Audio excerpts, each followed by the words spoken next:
बंदी छोड़ सतगुरु रामपाल जी भगवान की जय हो। परमपिता परमात्मा, सारी सृष्टि के रचनहार, कुल मालिक, असंख्य ब्रह्मांडों के रचयिता, जगत गुरु, संत शिरोमणि, तीनों लोकों में प्रवेश करके सबका धारण पोषण करने वाले, असंख्य ब्रह्मांडों के रचयिता व संचालन करता सतगुरु रामपाल जी परमेश्वर जी के चरण कमल में मुझ पवन दास का कोटि कोटि दंडवत प्रणाम। और आप सभी लाइव देख रहे सत्सेवक भाई बहनों को सत्साहिब। पुण्यात्मा उदया परमपिता परमेश्वर जी की जिनकी सत प्रेरणा से और जिनके आशीर्वाद से एक बार पुनः आप और हम सभी भाई बहन सोशल मीडिया पे कुछ समय के लिए लाइव हैं। सतगुरुदेव जी की इसको एक विशेष रजा कह सकते हैं। और संदेशा कोई विशेष सब्जेक्ट को लेके नहीं है, कुछ छोटी छोटी बातें हैं। और परमात्मा कहते हैं यदि उन छोटी छोटी बातों पे अपना विवेक नहीं लगाया गया, यदि हमने उन बातों पे सोचना शुरू नहीं किया, तो आगे चलकर वो छोटी छोटी बातें बहुत बड़ा नासूर बन जाएंगी और भक्ति में बाधा के रूप में आ खड़ी होंगी। पहले तो जितने भी भगत भाई बहन जुड़ते जा रहे हैं, वीडियो को एक बार शेयर कर दें हर जगह, और उसके बाद फिर हम आगे लाइव पे डिस्कस करेंगे। और साथ संगति की थोड़ी जानकारी दास दे देता है। दास की नज़र में जो साध संगति हैं वर्तमान में इस महीने में 3 साध संगति हैं, और तीनों साध संगति का मोबाइल नंबर इस लाइव के ऊपर जो मैसेज है उसमें दिया हुआ है। उत्तराखंड में है, भगत प्रदीप दास जी के यहाँ पे उनका मोबाइल नंबर दिया हुआ है। और उसके बाद हरियाणा के झज्जर में है, बहन सजन दासी के घर पे 11 दिसंबर की है रात्रि की। और उत्तर प्रदेश के शाहजाबाद है या शाहजहाँपुर है, उसमें राम अवतार भगत जी के यहाँ पे साथ संगति है, उसका भी मोबाइल नंबर ऊपर दिया हुआ है, संपर्क आप जी कर सकते हैं। और शंका समाधान के जो 4 नंबर है वहाँ से भी आप जी जानकारी प्राप्त कर सकते हैं।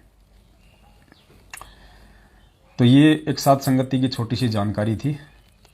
और इसके अलावा यदि कहीं कोई साध संगति है और यदि आप उसमें जाना चाहते हैं तो वो आपका एक अपना डिसीजन होगा, उसको लेके कि आपने वहां जाना है या नहीं जाना है, वो आपका अपना डिसीजन होगा। दास अपनी तरफ से बता रहा है, दास की तरफ से जो नॉलेज में है, और दास जहां जाने के लिए आप जियों को कह सकता है वो केवल 3 ही साध संगति हैं। 12 दिसंबर को उत्तराखंड में, 11 दिसंबर को हरियाणा के झज्जर में, और उत्तर प्रदेश के शाहजहाँपुर में। बाकी आपकी अपनी इच्छा है, आपकी अपनी मर्जी है, ये दबाव का मार्ग नहीं है। आप जाएं ना जाएं ये आपके ऊपर निर्भर करता है, क्योंकि बहुत सारे लोग हैं वो समय का फायदा उठाते हुए काल प्रेरणा से अपने आप को सत्सेवक कहते हैं, और वो भी धर्म भंडारे और साध संगति के नाम पे संगत को इकट्ठा करते हैं। वो कितना मर्यादाओं में है, कितना मर्यादाओं में नहीं है, ये दास नहीं जानता है, इसलिए दास रिकमेंड नहीं करेगा। दास केवल उसी साध संगति के विषय में आप जियों को बताएगा, और शंका समाधान के नंबरों पे जब आप कॉल करेंगे तो वो भी आपको उन्हीं साध संगतियों के विषय में जानकारी देंगे जो हमारी नॉलेज में है, और जिनके लिए हम आपको कह सकते हैं कि आप वहाँ पे जा सकते हैं। बाकी कोई अपने स्तर पे कोई साध संगति करता है तो वो जाना ना जाना वो आपका विषय है, उसमें फिर हमसे पूछने की आवश्यकता नहीं है आपको। तो पुण्यात्माओं, काफ़ी भगत भाई बहन जुड़ चुके हैं, तो छोटा सा संदेशा था, आपने बहुत ध्यान से सुनना है। और अब समय आ गया है कि हम खाली इन बातों को सुनने से ऊपर उठ के अपने जीवन में उतारें। जो हम सुनते हैं साध संगतियों के माध्यम से परमेश्वर के वचन, उनको अब हम अपने जीवन में उतारना शुरू कर दें। क्योंकि साध संगतियों में आप आते हो या गुरुदेव के वचन आप सुनते हो, और उन वचनों को यदि आप अपने जीवन में नहीं उतारते हो या उतारना शुरू नहीं करते हो तो इसके भयंकर दुष्परिणाम आगे चल के हम सबको भोगने पड़ेंगे। 2022 निकट है और हम सबको पता है कि परमेश्वर जेल में बैठने नहीं आए हैं। उनके लिए एक एक पल भारी हो रहा है। इंतजार किस चीज का है ये भी आप और हम सब जानते हैं। तो अब हम सोच समझ के और संभल कर चलना सीख लें इस भक्ति मार्ग पर। ये कोई बच्चों का खेल नहीं है, ये परमात्मा का भक्ति मार्ग है। इसे या तो अभी तक हमने अच्छे से समझा नहीं है और समझ लिया है तो फिर हम लोग गफलतबाजी बहुत ज़्यादा कर रहे हैं। ये सीरियस होके चलने का समय है। 2021 जाने को है, 2022 नज़दीक है और 2021 से भी भयंकर होगा 2022। कब होगा, किस समय होगा, किस प्रारूप को लेके होगा, कोई महामारी होगी, कोई युद्ध होगा, कोई संकट आएगा, वो परमेश्वर जाने क्या होगा। लेकिन 2021 से भयंकर होगा, इतना हमें ज़रूर पता है। जब तक परमेश्वर जेल से बाहर नहीं आ जाते हैं तब तक दुनिया के लिए हर दिन संकट भरा है, चुनौती भरा है। और विशेषकर हम भगत भाई बहनों के लिए, क्योंकि जगत को तो उनका संस्कार मिलेगा, लेकिन हम भक्तों को परमेश्वर ने आके जो बचने का एक तरीका बता दिया, समाधान बता दिया, उसके बाद यदि हम गफलतबाजी करेंगे, हम गलती करेंगे तो सबसे बड़े दोषी जगत वालों के बजाय उस परमेश्वर के हम भगत होंगे। तो पुण्यात्माओं, एक तो जो अहम बात है वो ये है कि अब हम उस परमेश्वर के वचनों को जो हम सन 1994 से 2014 तक सुनते आए हैं, इतने सत्संग परमेश्वर ने किए हैं, इतने वचन अपनी आत्माओं को दिए हैं, उस आधार से सबसे पहले तो हमें ये पहचान हो जानी चाहिए कि इस पूरी पृथ्वी पे यदि कोई परमेश्वर है, कोई परमात्मा है, कोई असल में भगवान है, गॉड है, रब है, अल्लाह है, खुदा है, तो परमपिता परमेश्वर सतगुरु रामपाल जी भगवान है। उनके अलावा धरती पे और कोई परमात्मा, कोई परमेश्वर नहीं है। और उसके बाद उस परमेश्वर ने जो वचन आप और हमें अपने जीवन में अमल में लाने के लिए दिए हैं, क्योंकि ये सत्संग जो किए हैं परमपिता परमेश्वर ने, यही उनके असली वचन हैं। उन्होंने अपनी पुस्तक में जो लिख दिया हमारे लिए, वही उनका असली वचन है। जो सत्संग उन्होंने डीवीडीज में, मेमोरी कार्ड में डाल दिए हैं, हमारे मोबाइल में हैं, वो उस परमेश्वर के, उस असली खुदा के असली वचन हैं। उसके अलावा धरती पे और कोई वचन नहीं है जिन पे हम यकीन कर सकें। ये परमेश्वर के ताज़ा ताज़ा वचन हैं, सन 1994 से 2014 तक किए गए सत्संग। तो अब हम इन वचनों पर सोचना शुरू कर दें, विचार करना शुरू कर दें। गफलतबाजी में हम बहुत जी चुके हैं। अब वो बच्चों वाली नादानियां हम ना करें जो 90% संगत कर रही है, क्योंकि 90% संगत सतगुरु रामपाल जी भगवान की, 90% संगत काल प्रेरित है। 90% संगत के ऊपर कभी भी काल की कुल्हाड़ी चल सकती है। इनको केवल अपने संस्कार मिल रहे हैं, या तो पिछले जन्म के या वर्तमान में जितने समय इन लोगों ने गुरुदेव की संगत में रह के और मर्यादा निभा के जो सत भक्ति की है, केवल उसी आधार से इनकी बैटरी चल रही है। बाकी 90% संगत के ऊपर सतगुरुदेव जी का आशीर्वाद नहीं है। और 90% में वो आते हैं जो सतलोक आश्रम मैनेजमेंट हरियाणा वालों के पीछे अंधे होके चल रहे हैं, जो परमेश्वर के वचनों को साइड में रखे हुए हैं और जैसा उनको आदेश बता दिया जाता है वो ज्ञान से मेल खाता है या नहीं खाता है, इन सब बातों से उन लोगों को फिलहाल कोई लेना देना नहीं है। ऐसे लोग जो भगत का चोला पहन के सारे कर्म जगत वाले ही कर रहे हैं, जिनके पास में कोई मर्यादा नहीं है, उन लोगों की बैटरी चल रही है और वे सभी लोग काल प्रेरित हैं। जैसा चाहेगा आने वाले समय में काल उनको नाच नचाएगा और वर्तमान में आपकी आंखों के समय नचा भी रहा है। आप देख भी रहे हैं, आए दिन लोग मर रहे हैं, हमारे भगत भाई बहन। सतनाम प्राप्त हों, सारनाम प्राप्त हों, अकाल मौतें मर रहे हैं। तो पुण्यात्माओं, अब ये गफलत में जीने का समय नहीं है।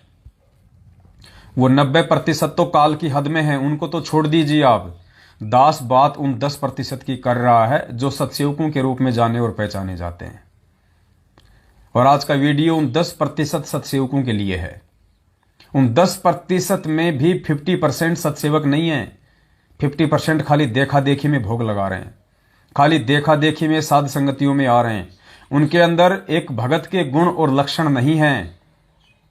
और यदि समय रहते उन 50% लोगों ने यदि अपने आचरण में, अपनी नैतिकता में, अपने विचारों में, अपने स्वभाव में चेंजेस नहीं किए, तो परमेश्वर अपना आशीर्वाद भरा हाथ उनके सिर से भी हटा लेगा। क्योंकि ये परमात्मा निर्मोही है। परम शक्ति संगीतम रिद्धि सिद्धि दाता सोही अविगत गुण अतीतम सत्य पुरुष निर्मोही। हम रोज पढ़ते हैं मंगलाचरण में। 10% जो सत्सेवक हैं उनमें से भी 50% खाली देखा देखी में सत्सेवक बने हुए हैं, जो उस अंतर्यामी परमात्मा से बिल्कुल भी छुपा हुआ नहीं है। और उस परमेश्वर को धोखा कोई नहीं दे सकता। जिन्होंने धोखा देने की कोशिश की थी, आज उनकी हालत धोबी के कुत्ते जैसी हो रही है, ना घर के ना घाट के, जो 90% की श्रेणी में आते हैं और जो इस पंथ को छोड़ के अपनी मनमुखी सोच आधार से उनके ज्ञान में कमियां निकाल के जा चुके हैं। वो धोबी के कुत्ते कहे जा सकते हैं। वो ना उस परमेश्वर के हैं और ना ही वो अपने किसी काम के हैं। उनके ऊपर काल का पहरा है, जब चाहे काल उनकी मुंडी मरोड़ सकता है। जो 10% हैं उनके लिए ये संदेशा है। उस 10% में भी जो गफलत में जी रहे हैं, जो अपने आप को सत्सेवक कहते हैं लेकिन सत्सेवकों के गुण और लक्षण उनमें बिल्कुल भी नहीं है, तो ऐसे व्यक्ति के लिए ये संदेशा है। क्योंकि दास की ड्यूटी परमात्मा ने आप जियों को संदेशा देने की लगाई हुई है। और संदेशा देने में यह दास किसी भी प्रकार की कोई भी कोताही नहीं बरतेगा। चाहे कोई नाराज हो, चाहे कोई खुश हो, मुझे इन बातों से कोई लेना देना नहीं है। कोई खुश होगा तो मुझे अपनी भक्ति देने वाला नहीं है और ना मुझे चाहिए। और कोई नाराज हो जाएगा तो मेरी भक्ति ले नहीं सकता। क्योंकि परमात्मा कहते हैं कि पक्षा पक्षी के कारण सब जग रहा भुलान, निरपक्ष होके हरि भजे सो ही संत सुजान। ये पक्ष और विपक्ष से दूर निष्पक्ष होके चलने का मार्ग है परमपिता परमेश्वर सतगुरु रामपाल जी भगवान का। और परमात्मा जिस आत्मा को संदेश वाक्य के रूप में चुनता है, वो आत्मा भी यदि पक्ष और विपक्ष की भूमिका में आ जाएगी तो उसका भी बक्कल उतरेगा, चाहे पवन दास हो, चाहे अन्य कोई भाई बहन हो। इसलिए चाहे किसी को अच्छा लगे, चाहे किसी को बुरा लगे, दास ने जो कहना है वो कहना है। क्योंकि दास परमेश्वर का कुत्ता है, परमेश्वर का नौकर है। दास परमेश्वर की तरफ से कहेगा, अपने तरफ से कुछ नहीं कहेगा। और उसके बाद यदि किसी को अच्छा लगे तो अच्छी बात है, बुरा लगे तो दास के लिए तो वो भी अच्छी बात है। क्योंकि दास का मकसद संगत को बहलाना, फुसलाना या अपना कोई स्वार्थ सिद्ध करना नहीं है। अगर मेरे मन में भी इस तरह के घटिया विचार उत्पन्न होने लग गए तो मैं परमेश्वर का दोषी हो जाऊंगा और उसी दिन से परमात्मा अपना आशीर्वाद भरा पंजा मेरे सिर से भी उठा लेगा। फिर मेरा कोई मतलब, कोई औचित्य इस भक्ति मार्ग में भक्ति करने का या किसी को संदेशा देने का नहीं रह जाएगा। इसलिए दास को परमेश्वर ने जो भूमिका दी है, जो सेवा दी है, दास तन मन धन से उसे निभाने का पूरा प्रयास करेगा। उसमें चाहे किसी को अच्छा लगे, चाहे किसी को बुरा लगे। तो 2022 नजदीक है, भयंकर विनाशकारी समय है, इसको नकारा नहीं जा सकता है। 2021 से भी बढ़ चढ़ के विनाशकारी ये वर्ष होगा। क्योंकि ये परमात्मा जेल में बैठने नहीं आए हैं और बगैर इस दुनिया को अपनी औकात याद दिलाए वो परमात्मा जेल से बाहर नहीं आने वाला है। भविष्यवाणियों में तो यहां तक साबित हो चुका है कि वो महापुरुष उस समय आएगा जब पूरे हिंदुस्तान में आर्मी शासन लागू होगा। इमरजेंसी लगी होगी पूरे इंडिया में, आर्मी शासन लागू होगा, राष्ट्रपति शासन। इस कदर भयंकर तबाही इस देश के अंदर मच जाएगी और बाहर मच जाएगी। उस समय वो परमात्मा सारी दुनिया के सामने प्रकट होगा जो आज हिसार जेल में बैठा हुआ है। दुनिया इस बात से अनभिज्ञ है, लेकिन आप भगत इस बात से अनभिज्ञ नहीं है। आप सबको अच्छे से पता है कि वो कल की अवतार कौन है, वो कल युग का अवतार कौन है, वो असली मसीहा कौन है, वो असली खुदा कौन है। दुनिया भले इस बात से बेखबर है और दुनिया को बता भी दोगे तो वर्तमान में सतगुरुदेव जी की पोजीशन को देख के, उनकी इसार जेल वाली स्थिति को देख के, वो लोग उन्हें मसीहा के रूप में, परमेश्वर के रूप में कतई स्वीकार नहीं करेंगे, क्योंकि उनकी बुद्धि का स्तर इतना नहीं है, वे परमेश्वर के संपर्क में नहीं हैं, उन्होंने गुरुदेव के सत्संग नहीं सुने हैं। क्योंकि यहां तो खुद गुरुदेव के अपने 90% भगत ही उन्हें परमात्मा के रूप में स्वीकार नहीं कर रहे हैं। दुनिया वालों के तो हम बात ही क्या करें। तो बाकी जो 10% हैं, उनमें से भी जो 50% देखा देखी में सत्सेवक बने हुए हैं, वो भाई जरा कान खोल के सुन लें। आप लोगों के लिए भी आने वाला 2022 उसी प्रकार भयंकर साबित हो सकता है जिस प्रकार उन 90% के लिए होने वाला है। परमात्मा कहते हैं, दासा तन नेड़े नहीं और नाम धरावे दास, कि दास के तो लक्षण है ही नहीं हमारे अंदर, भगत के तो लक्षण है ही नहीं, और हम अपना नाम रखवाते हैं दास भगत।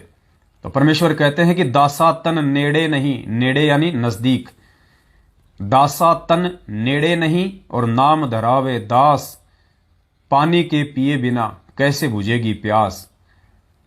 अर्थात हम दास या भगत उस समय बनते हैं जब हमारे अंदर दास और भगत के जो गुण हैं, लक्षण हैं, जो परमेश्वर ने हमें अपने अमृत वचनों में, सत्संगों में समझाए बताए हैं, हम उनको अपने ऊपर धारण ना कर लें, तब तक हम दास या भगत की भूमिका में नहीं आ सकते। ठीक इसी प्रकार सत्सेवक नाम रखवा लेना एक अलग बात है, लेकिन सत्सेवक के जो असली जो गुण हैं, लक्षण हैं, उनको अपने अंदर लाना, धारण करना एक दूसरी बात है। तो 50% जो लोग हैं वर्तमान में, क्योंकि दास इन दिनों कुछ भगत भाई बहनों की ऐसी ही हरकतें देख रहा है, दास के सामने आई है, उस आधार से दास का मन भी बड़ा खिन्न हुआ कि इतनी साध संगति करने के बाद भी इन लोगों में जरा भी बदलाव नहीं आया है। तो फायदा क्या हुआ फिर साध संगतियों में आने का, सत्सेवकों की संगति करने का, अपने आप को सत्सेवक कहने का। पुण्यात्माओं, इन साध संगतियों का मुख्य मकसद क्या है, दास आपको पहले भी बता चुका है और आज एक बार फिर से बता देता है। आप किसी भी साध संगति में अगर आए तो भंडारा करने के मकसद से ना आए। भंडारा तो परमेश्वर ने आपको दिया हुआ है, आप अपने घर पे जो खाना बनाते हैं वो भी भंडारा ही है। यदि आप खाली भंडारा करने के लिए और अपनी नींद खराब करने के लिए आते हैं, या हलवा प्रसाद खाने के लिए आते हैं, तो यह आपकी बेवकूफ़ी है, यह आपकी सबसे बड़ी नालायकी है। मालिक अंतर्यामी है, उनसे कुछ भी छुपा हुआ नहीं है। आप किसी भगत को धोखा दे सकते हो, आप अपने भाई बहनों को धोखा दे सकते हो, लेकिन आप उस अंतर्यामी परमेश्वर को धोखा नहीं दे सकते जो हिसार जेल में बैठा है और दूसरे रूप में वो साध संगति में आता है अपने बच्चों को आशीर्वाद देने के लिए। आप उस परमेश्वर को धोखा नहीं दे सकते। तो साध संगति में यदि आप आते हो तो आपके लिए कुछ विशेष मर्यादाएं हैं, वो आपने फॉलो करनी पड़ेंगे। और साध संगति का मुख्य मकसद ये है, जो परमपिता परमेश्वर चाहते हैं। 1994 से लेके 2014 तक सतगुरु रामपाल जी भगवान ने जो अनमोल सत्संग हमें दिए हैं, और जिस प्रकार से उन्होंने हमें एक भगत बनाना चाहा है, हमें एक सभ्य इंसान बनता हुआ वे देखना चाहते हैं। एक भगत के, एक दास के गुण लक्षण जो सतगुरु रामपाल जी भगवान अपने बच्चों में देखना चाहता है, वो गुण और लक्षण जब तक हम अपने ऊपर धारण नहीं करेंगे तब तक हम उनके भगत नहीं कहला सकते। हम उनके दास की परिभाषा से कोसों दूर हैं। भले हम गले में लॉकेट, हाथ में रक्षा सूत्र और 3 समय की आरती अपने घर पे बैठ के करते रहें, कानों में लीड लगा के सत्संग सुनते रहें, कोई फायदा नहीं होगा इन सब बातों का। परमेश्वर क्या चाहता है, जब तक हम वैसे नहीं बनेंगे, हम परमेश्वर से कोसों दूर हैं, हम उनके निकट नहीं हैं। भले हम अपने गुरु के रूप में संत रामपाल जी भगवान को आगे रखें, लेकिन असल में हम उनके भगत नहीं हैं। अभी तक यदि हमने उन सभी कंडीशंस को पूरा नहीं किया है, जो गुण, जो लक्षण एक भगत के, एक दास के होते हैं, तो हम अभी सतगुरु रामपाल जी भगवान के दास कहलाने के लायक नहीं है, हम उनके भगत कहलाने के लायक नहीं है। तो जो बातें गुरुदेव के सत्संगों से हम नहीं समझ पाए, नहीं जान पाए, नहीं पहचान पाए, वो सारी बातें समझने और समझाने के लिए परमेश्वर ने ये साध संगतियां रखवाई हैं। और साध संगतियों में आने के बाद भी, साध संगतियां अटेंड करने के बाद भी, यदि आपके अंदर, आपके व्यवहार के अंदर, आपके आचरण के अंदर, आपकी नैतिकता में, आपके विचारों में, आपकी सोच में, आपके बैठने उठने में, आपके चलने फिरने में यदि कोई बदलाव नहीं आया, तो भाई अभी आप सतगुरु रामपाल जी भगवान और उनके शरण से कोसों दूर हैं, भले आप हर साथ संगति अटेंड कर रहे हैं।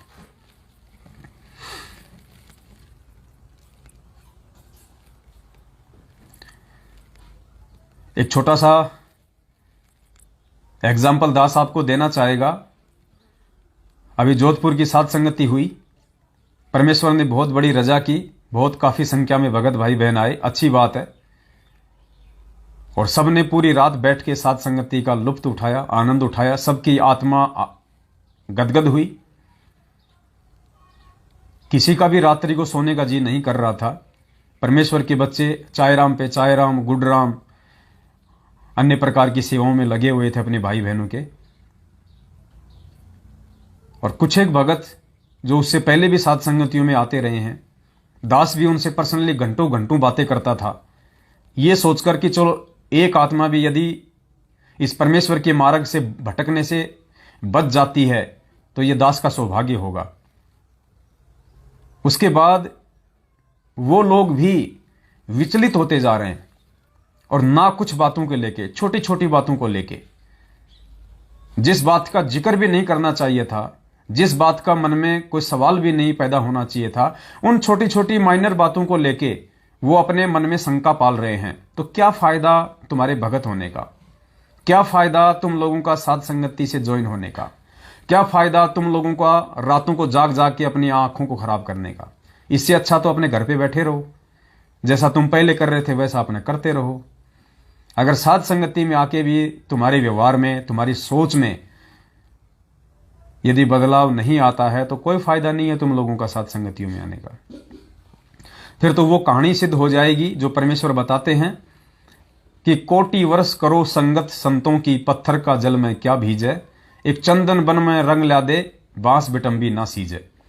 परमात्मा कहते हैं यदि पत्थर को 1 करोड़ वर्ष तक पानी में डाल के रखा जाए और 1 करोड़ वर्ष बाद यदि उसको बाहर निकाला जाए और दूसरे पत्थर के साथ यदि उसको रगड़ा जाए तो आग की चिंगारी यूं की यूं उठेगी, उसमें कुछ भी बदलाव नहीं होता है। अगर साध संगतियों से जुड़ने के बाद भी तुम अपने व्यवहार में, अपने स्वभाव में, अपनी सोच में बदलाव नहीं लाना चाहते हो तो भाई ये तुम्हारी अपनी कमजोरी है। फिर ऐसे व्यक्ति, उनसे हाथ जोड़ के विनती है वो साध संगतियों में आके भीड़ इकट्ठी ना करें। जैसा वो पहले कर रहे थे वैसा वो करते रहें भाई। ये परमेश्वर का मार्ग है और ज्यादा दोषी बन जाओगे फिर तुम। ये नौटंकी, ये दिखावा भगत का नहीं चलेगा। तुम पवन दास को मूर्ख बना सकते हो, संगत को मूर्ख बना सकते हो, परमपिता परमेश्वर को मूर्ख नहीं बना सकते। एक भाई था, उसने बहुत अच्छी सेवा की, पूरी रात जागता रहा। नाम नहीं बताऊंगा, हो सकता है उसकी आत्मा पे आघात पहुंचे। और मुझ पवन दास का ये बिल्कुल भी ये मकसद, ये प्रयोजन नहीं है कि किसी भी आत्मा को आघात पहुंचाया जाए। और जबरदस्ती यदि उसको आघात पहुंचता है तो उसमें मेरा कोई दोष नहीं है। लेकिन मैं कोशिश करूंगा अभी भी वो समझ जाए, वरना काल के मुंह में जाने में समय नहीं लगेगा। अपने आप में शाणे बनने वाले यहाँ पे धोबी के कुत्ते वाली श्रेणी में बन के घूम रहे हैं। ये अपनी शाणपत नहीं चलेगी। हमें कुछ चीजों को समझना पड़ेगा। परमेश्वर ने वर्तमान समय के लिए जिन आत्माओं को निमित्त बनाया है, आपने उनकी संगति करनी पड़ेगी। आप उनकी संगति से, उस साथ संगति से दूर रह के आप अपना बचाव नहीं कर सकते। इस चीज को अच्छे से नोट कर लेना। पूरी रात उसने मेहनत की, उससे पहले भी वो मेहनत करता रहा।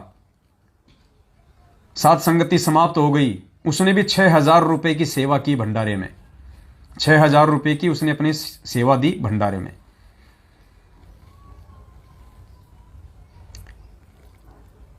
और दास जिससे 1 साल से संपर्क में है, घंटों घंटों उससे बात होती है, और उस साथ संगति में एक नालायक काल प्रेरित व्यक्ति आ जाता है और मात्र आधा घंटे की उसके साथ में बातचीत करता है, और उस आधा घंटे की बातचीत से लगातार साथ संगतियों में आ रहे उस भाई के विचार तुरंत चेंज हो जाते हैं। उसके मन में दोष पैदा हो जाता है, मनसा पाप पैदा हो जाता है। और दास को डायरेक्ट फोन ना करके दूसरे भगत भाई बहनों को फोन कर करके कह रहा है कि भाई ये तो दोगला आचरण हो गया।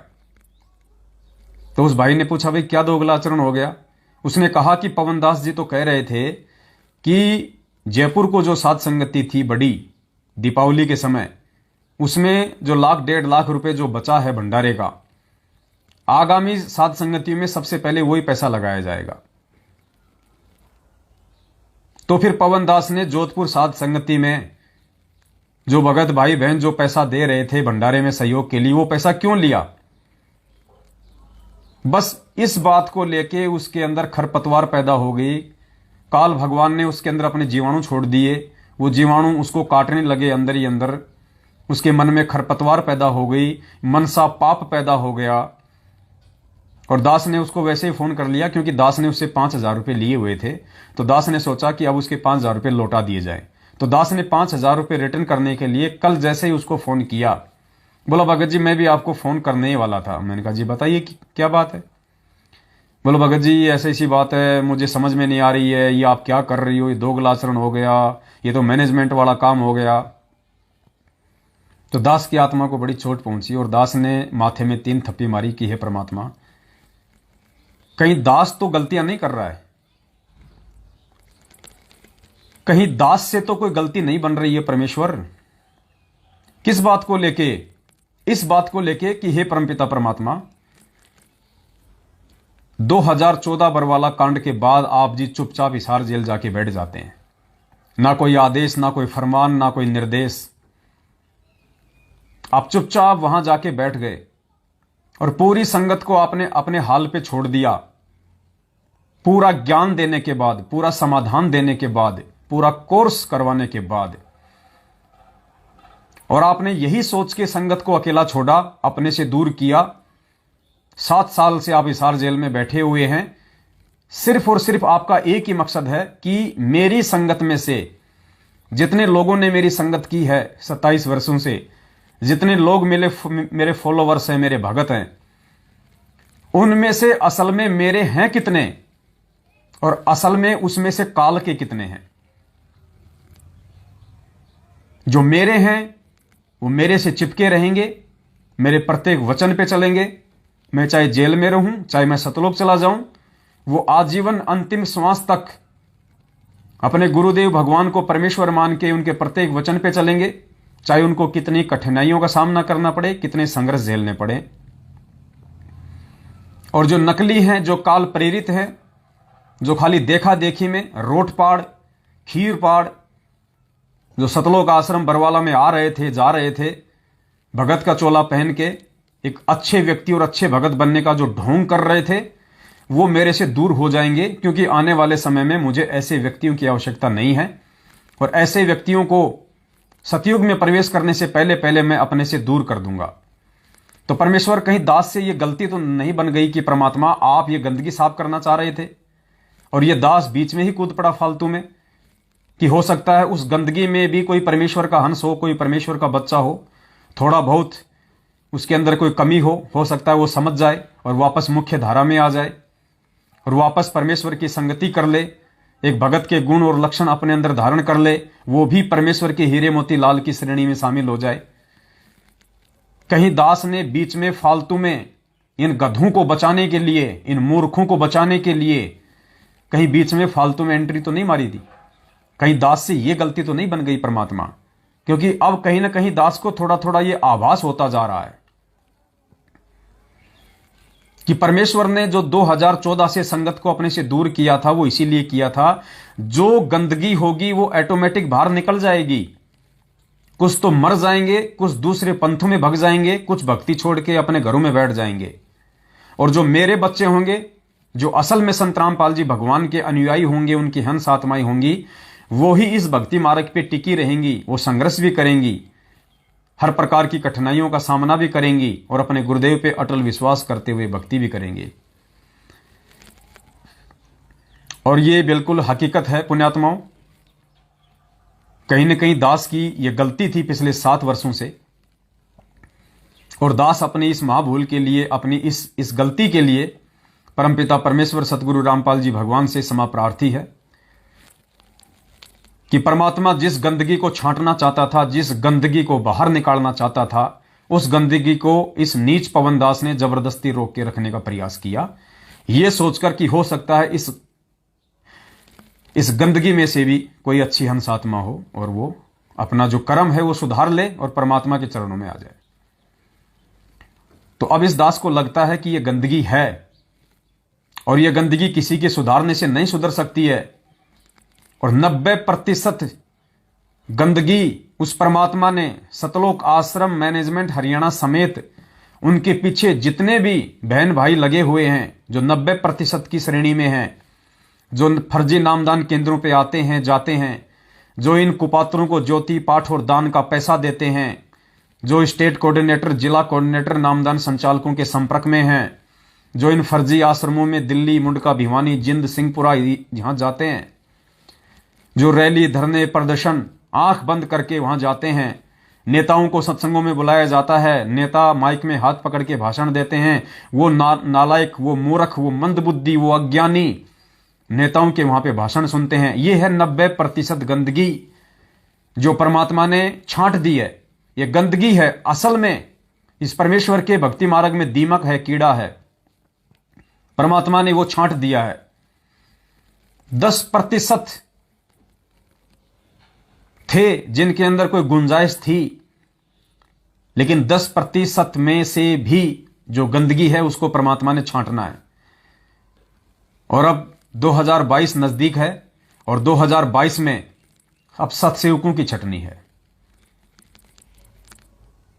अब पता चल जाएगा कि कौन असल में सत्सेवक है और कौन सत्सेवक बनने का ढोंग कर रहा है, कौन अपनी अंतरात्मा से, कौन अपने हृदय से और कौन ज्ञान आधार से सतगुरु रामपाल जी परमेश्वर जी की पहचान करके उनको अपने हृदय से परमात्मा मान रहा है, भगवान मान रहा है और उनको भोग प्रसाद लगा रहा है और साध संगतियों में आ रहा है। और कितने प्रतिशत जो खाली देखा देखी में सतगुरु रामपाल जी भगवान को अपने घर पे भोग लगा रहा है, कितने प्रतिशत हैं जो देखा देखी में, जिनके अंदर ना तो भगत के लक्षण हैं, ना दास के लक्षण हैं और ना ही वो आत्माएं सतगुरु रामपाल जी भगवान के भगत कहलाने के लायक हैं, जो साध संगतियों में भी आ रहे हैं। ये धीरे धीरे इनकी छटनी हो जाएगी, वो चाहे अपने अंदर कितने ही होशियार क्यों ना बने, चाहे कोई कितना ही बड़ा सेवादार बनने का दिखावा नाटक ढोंग क्यों ना करे, कोई कितनी ही अच्छी मृदु भाषा बोलने की नौटंकी क्यों ना करे, कोई कितनी ज्यादा सेवा करने का प्रयास क्यों ना करे, अगर उसके अंदर दास के गुण नहीं है, भगत के लक्षण नहीं है, और यदि सतगुरु रामपाल जी भगवान उसको रिजेक्ट कर चुके हैं, तो वो व्यक्ति ज्यादा दिन तक साध संगतियों में भी अपनी नौटंकी नहीं दिखा पाएगा, नहीं चला पाएगा, उसका ढोंग ज्यादा लंबे समय तक नहीं चलेगा, क्योंकि वो अंदर से परमेश्वर को परमेश्वर नहीं मान रहा। तो ऐसे जो भगत हैं, जो खाली एक भगत बनने का ढोंग कर रहे हैं, दिखावा कर रहे हैं, जो एक पत्थर के समान है, लाख के समान है। लाख, परमेश्वर ने बताया लाख एक धातु होती थी जिसकी पहले चूड़ियां बनती थी, लाख की।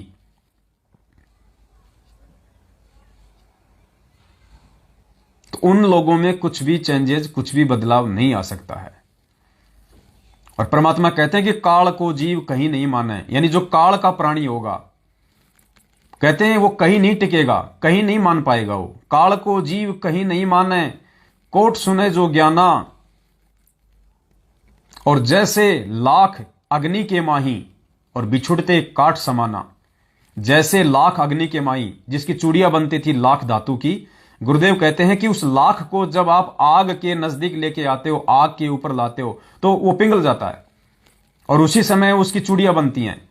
और कहते हैं बिछुड़ते काट समाना, और जैसे ही वो उस अग्नि से दूर हटता है, तुरंत वो काठ के जैसा, पत्थर के जैसा टाइट हो जाता है, जैसे डामर होती है।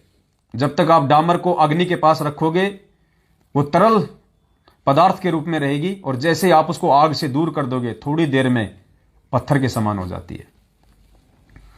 तो ऐसे व्यक्ति जो साध संगतियों से जुड़े हुए हैं लेकिन उनका हृदय साफ नहीं है, उनके अंदर मनसा पाप है, मानसिक पाप है, ऐसे व्यक्ति भी धीरे धीरे धीरे धीरे दूर हट जाएंगे इस परमपिता परमेश्वर से। क्योंकि दिखावा, धोखा और छल कपट इस परमात्मा से नहीं किया जा सकता, भगतों से कर सकते हो तुम। तो पुण्यात्माओं, दास का निवेदन है कि ऐसी आत्माओं से हमारा भी किसी प्रकार का कोई संबंध नहीं होना चाहिए।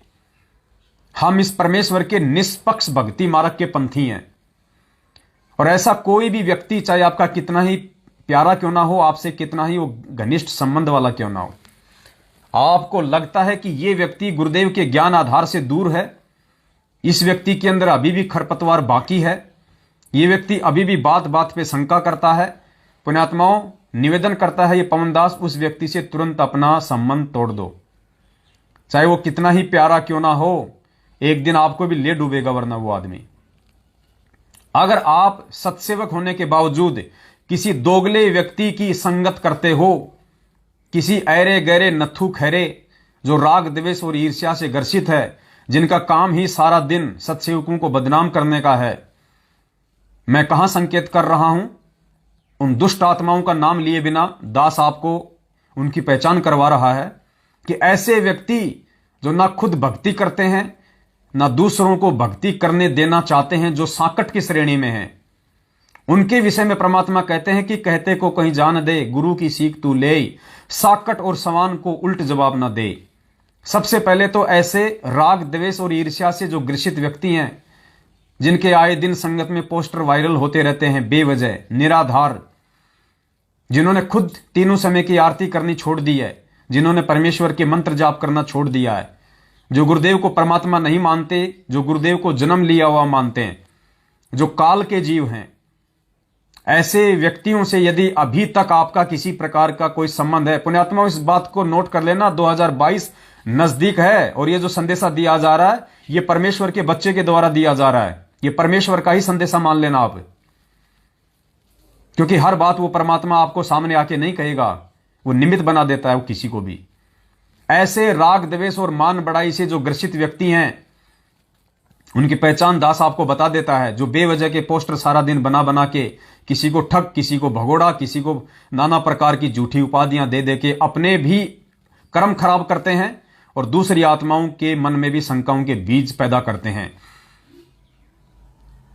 ऐसे व्यक्तियों से आप जी 2022 से पहले पहले अगर आप जीवित रहना चाहते हैं, अगर आप इस परमेश्वर के भगत बन के आने वाले विनाशकारी समय में अपना बचाव चाहते हैं, ऐसे व्यक्तियों का नंबर तक आपके मोबाइल में नहीं होना चाहिए। उनको आप जी उनके नंबर जो है ब्लॉक कर दीजिएगा।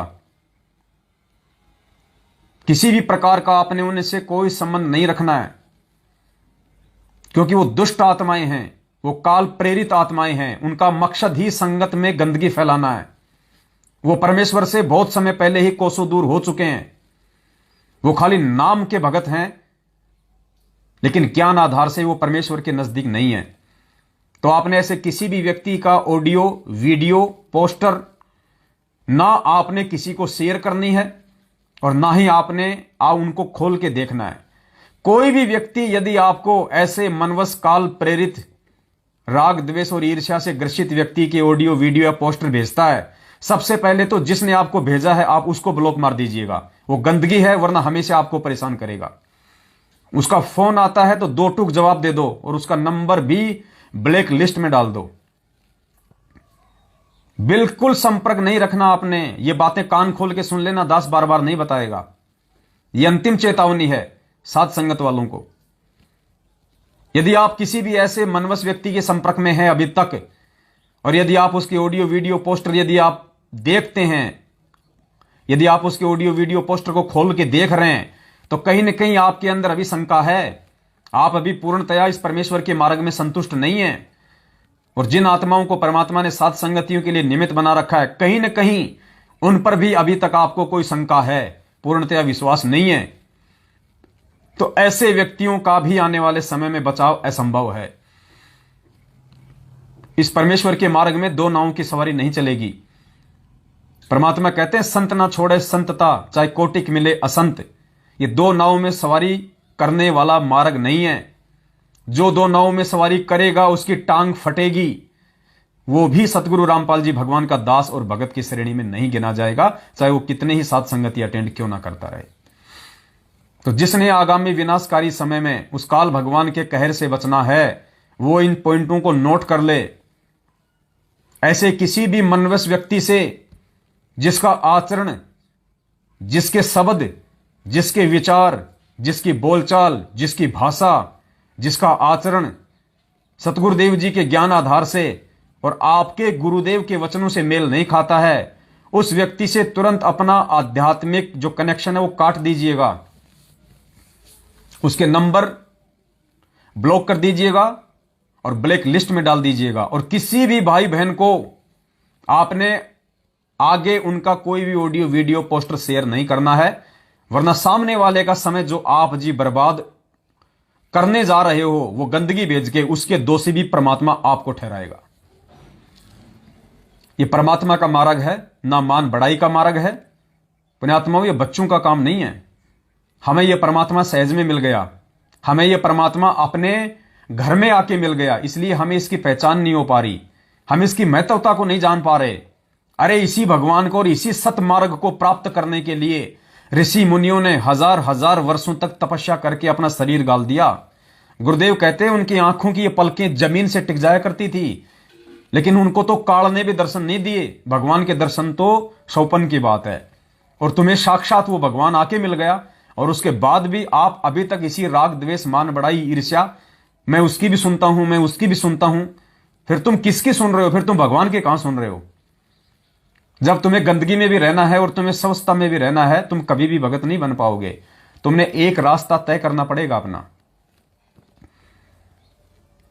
तो ऐसे किसी भी व्यक्ति की संगत आज के बाद आप लोगों ने नहीं करनी है। और यदि आप इतनी जानकारी प्राप्त होने के बाद यदि आप उनकी संगति करोगे तो ध्यान रखना, अभी भी आप काल प्रेरित वाली भूमिका में हो। कभी भी आपका आचरण, आपके विचार रातों रात चेंज हो सकते हैं, जैसे उस भाई की हो गए जो जोधपुर साथ संगति में आया था और जिसने दास को यह शब्द कह के कि आपने तो कहा था कि जयपुर भंडारे का जो पैसा बचा है वो आगामी भंडारे में लगाएंगे।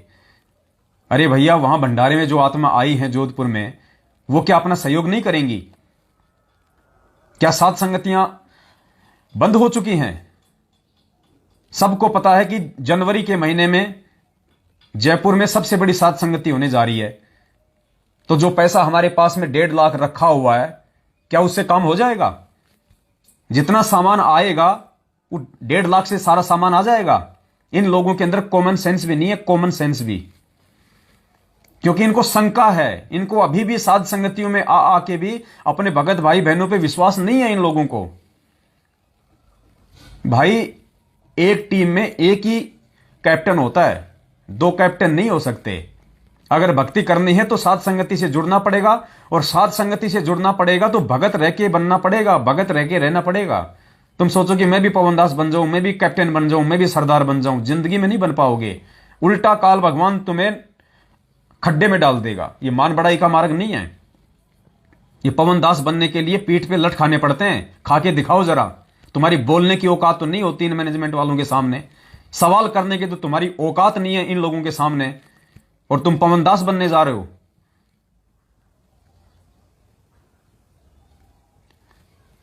पुण्यात्माओं, ये लास्ट वार्निंग है, लास्ट वार्निंग। दास अब ना तो ज्यादा लाइव आएगा, ना दास आगे कोई वीडियो बनाएगा।